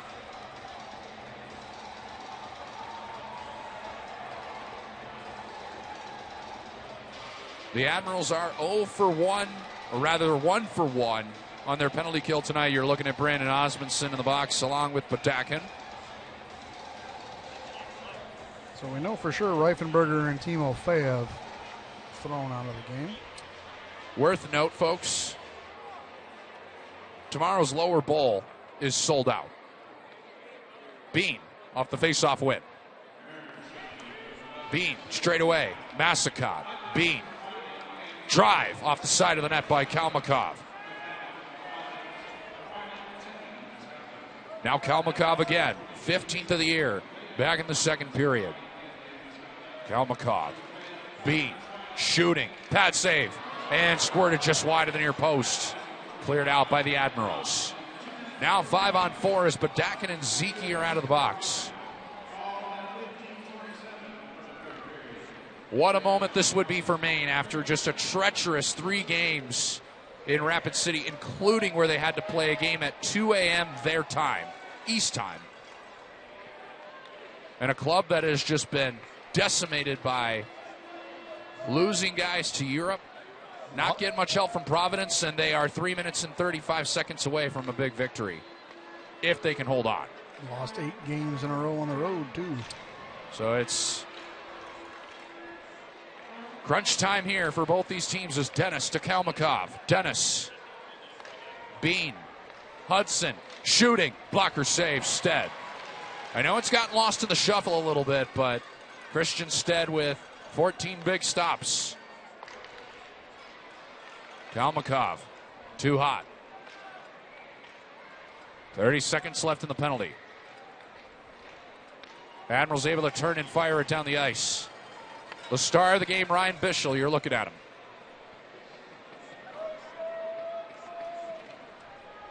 This is Dennis. In his 88th career game in the ECHL tonight. Musser off the near boards, delayed offside, touched up by Henstrom with 2:40 on the clock. 7 in the penalty to Osmondson. So now you have a situation where the Admirals will be full strength in 7 seconds after a center ice faceoff. And if you're the Admirals, what's the mission here? Because right now, as you see Ryan Bischel, he has a piece of something in his hand. Not sure what he's got, but he's going to hand it off to the linesman. He'll get his glove and blocker back on. But if you're the Admirals here, partner, what are you looking at? Ryan Bischel. You got to have the 5 minutes you had to start this game with the extra attacker, and like you like to say, throw everything but the kitchen sink at him. I've gone through process of elimination, Wes. I'm down to 2 options. It's either Graham Sword or Garrett Sargis. I'm pretty sure it's Graham Sword that's missing from the bench. We've seen Sargis a couple of times here on the ice tonight. We're going to have a delay with 2:40 left, and they're going to have to reinsert the pegs again. So we'll have a slight delay here. Again, with 2:40 on the clock. There's some youngsters down in the suites enjoying the action. We'll have this center ice draw as soon as they get us all situated off to our left. And if you're just joining us, yes, you missed about 57.5 minutes of the action, but don't worry, we got you covered for 3 more times Sunday at 3 o'clock against the same Maine Mariners team for a hockey happy hour. We'll have pregame coverage beginning at 2:45 on FloHockey. And then the Savannah Ghost Pirates come to town on Friday, March 28th. That's a 7 o'clock puck drop as well. And then rounding things out with the final game of the regular season against the South Carolina Stingrays. It's at 7 o'clock. You can watch the Admirals on WGNT 27.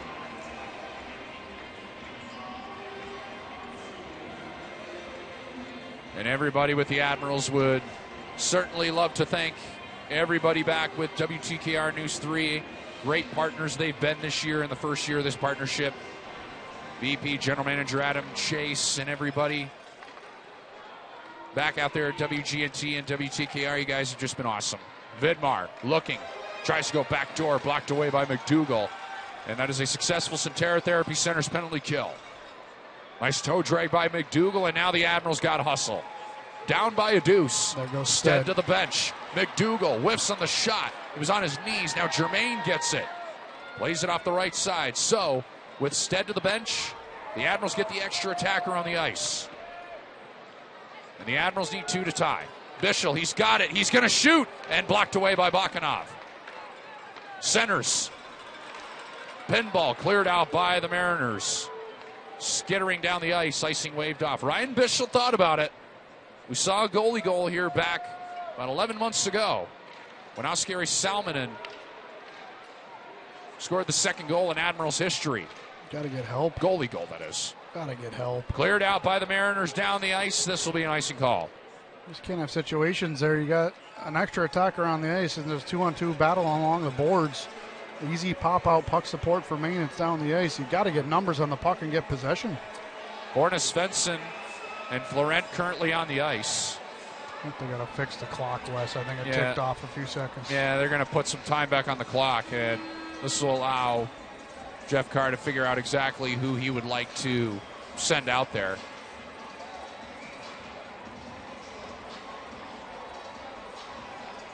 They put 8 seconds back on the clock. He's already used his timeout. Borna Svensson, Florent, Young, Smirnov, Shields, Musser. Those are the Admirals on the ice. Borna Svensson's 55% in faceoffs. Lampa's near the top for Maine. Big draw here.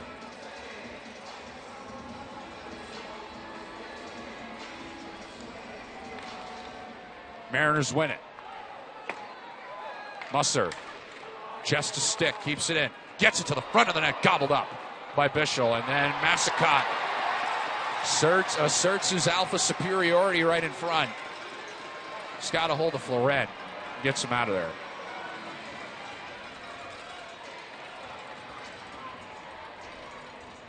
They'll draw it up again.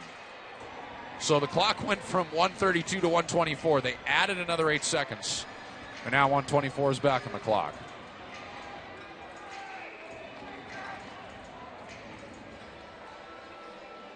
Net empty to our left. It is 6-on-5.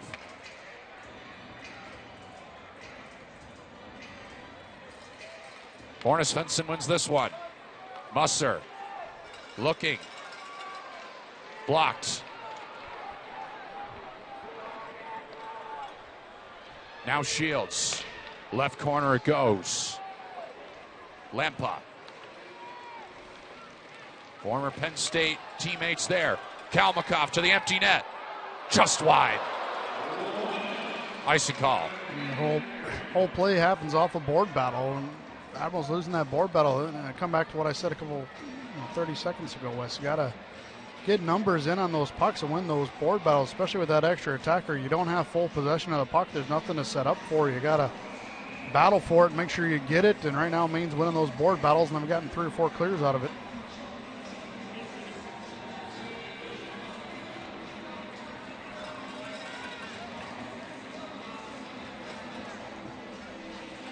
Same guys stay on the ice for the Admirals. Graham Sword is on the ice. This is Sword.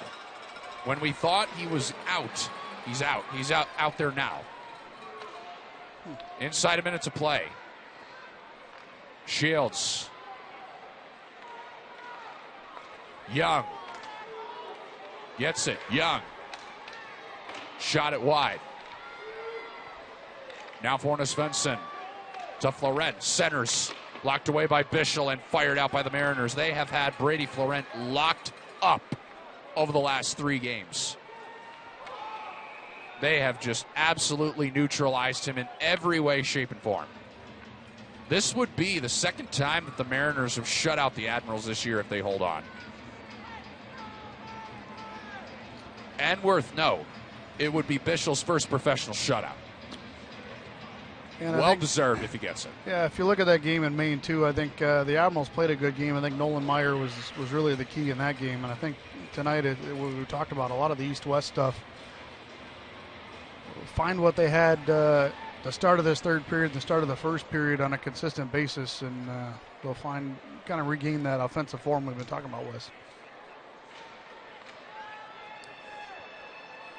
There goes Stead again. Stead to the bench, 10 seconds left. Now the Admirals need a miracle here as the shot is blocked and goes out of play. Well, we certainly thank you so much for joining us here tonight. We will have a brief post-game coverage on the other side as soon as this final horn sounds.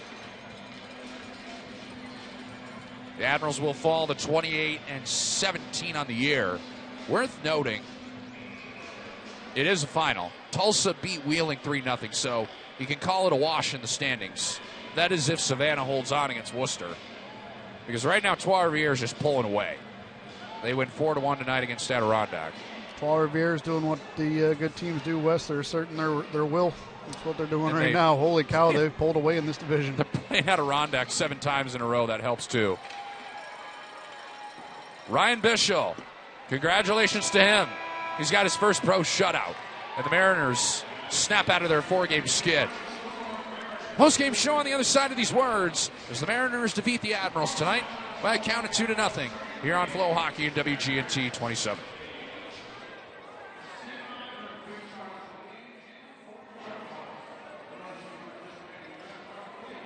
So hot in here. But don't worry, I'm going to make a call. I got a bud for that. Bud's Plumbing, Heating, Air Conditioning, and Electric. Locally owned and operated with over 50 years of legendary service in Hampton Roads. No matter what you need, you've got a Bud for that. Visit us online at budsusa.com.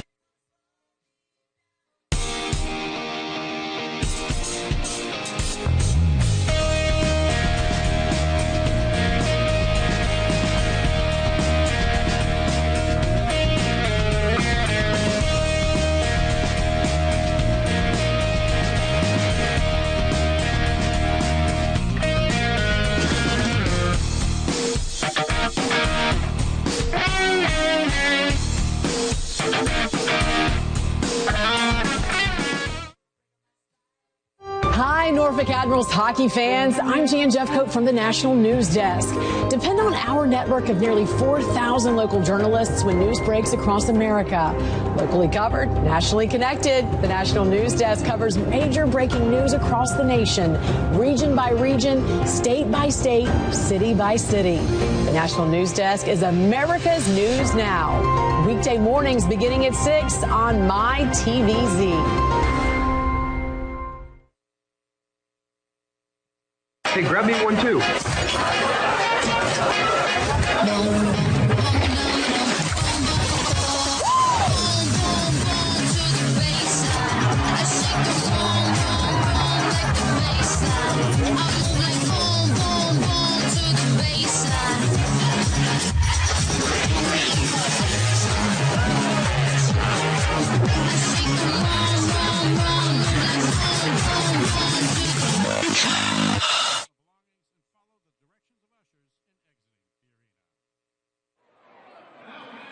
It's in the books tonight, folks. 2-0. Maine Mariners defeat the Norfolk Admirals this evening. As you can see, it's a 28-17-3 record for the Admirals. Nothing much to fret. They still got that third place taken care of in the North Division. But if they really want to start getting up there with Trois-Rivières, they're going to have to start pulling some wins together. Having said that, Ryan Bischel, hats off, 33 saves in his first professional shutout. Welcome back inside the booth, everybody. That's Brad Jones. I'm Weston DeWitt. Thanks for spending your Friday night here with us. It wasn't the result that the Admirals wanted here tonight, but certainly great to have the salute to service going on here tonight in downtown Norfolk. Yorktown City Series is tomorrow night, but we'll get into that in just a second. So, Sebastian Vidmar starts the scoring tonight, 1-0 Maine. Brooklyn Kalmakov makes it 2-0. Ryan Bischel took it the rest of the way, partner. Yeah, the main goals, like we've talked about, is self-inflicted, but I did some quick math here, Wes. So I think when we talked about it all night, and it really comes down to the offensive output of this Admirals team right now. Dating back to the start of that 4-game road trip, so 5 games, including tonight, the Admirals have lost 3 of the last 5 games. In those 3 losses, they've only scored 1 goal. Yeah. In that 5 games that we've been talking about, they've averaged only 1.6 goals for per game after averaging 4 on the season. And in that time, they've only averaged, in those 3 losses, given up 2.3. So the defense and the goaltending, they've been getting the job done. We're giving up less than 3 goals per game, but right now the offense is severely dried up. And it's funny, we've been here for 46-some games now, and scoring has never been an issue for this team. I mean, I think that's why we're all, to be honest, folks, if you think we're flustered, it's because we kind of are. Like, we're not quite sure exactly how to process how this Admirals team is gone from scoring 170-some goals and leading the charge in the ECHL in goals to now being kind of in a little bit of a scoring rut. Well, I said it there at the second intermission. I think the identity is missing right now from this team on the offensive end. I mean, you're just seeing a lot of east-west plays and way too cute, no-look turnovers. I mean, again, both goals tonight by Maine was just straight turnovers. The unforced errors that we cost ourselves, and then in the offensive zone, first 5 minutes, it was like, ooh, okay, this is the team that we're used to seeing. They're going hard at the net. They're crashing. They're banging away. They're getting their nose dirty. Reifenberger's ticking off Massacott. I mean, that's what this team does. And then that's a good point. It just kind of went away. And then we saw a little bit at the start of the third, and then it went away again. So we're just regaining that consistency. Yeah, you're not going to win every game, and you're not going to score 4, 5, 6 goals every game. I mean, heck, in 2-game stretch, they scored 19 goals in 2 games. So maybe we're a little spoiled with that, but it's just a little bit off, right? It's way too much east-west right now, and you got to kind of simplify things, stop forcing pucks. Maine is doing a good job defending those middle lanes, so you got to kind of go through an open door because that door's closed right now. Well, it's a 2-0 victory for the Maine Mariners here tonight. Congratulations to Ryan Bischel for his first professional shutout. He makes 33 saves in the stop. We got a lot of cool things coming up here tomorrow. It is the Yorktown City Series presented by Langley Federal Credit Union. You can go to NorfolkAdmirals.com and get the T-shirt and ticket bundle. Man, it is going to be an absolutely incredible night here in downtown Norfolk. If you haven't got your tickets yet, you can go to NorfolkAdmirals.com. However, that lower bowl is sold out completely. So, if you want tickets, now's the time to do it. We will have pregame coverage beginning at 6:45 on FloHockey. And for all the people that tuned in, whether it was YouTube, Facebook tonight, on the free FloHockey of the game, thank you so much for joining us here tonight. And everybody on WGNT, thank you so much for joining us here tonight. For our producer, Benjamin Draper, Brad Jones, and everybody back in the WTKR studios, Weston DeWitt saying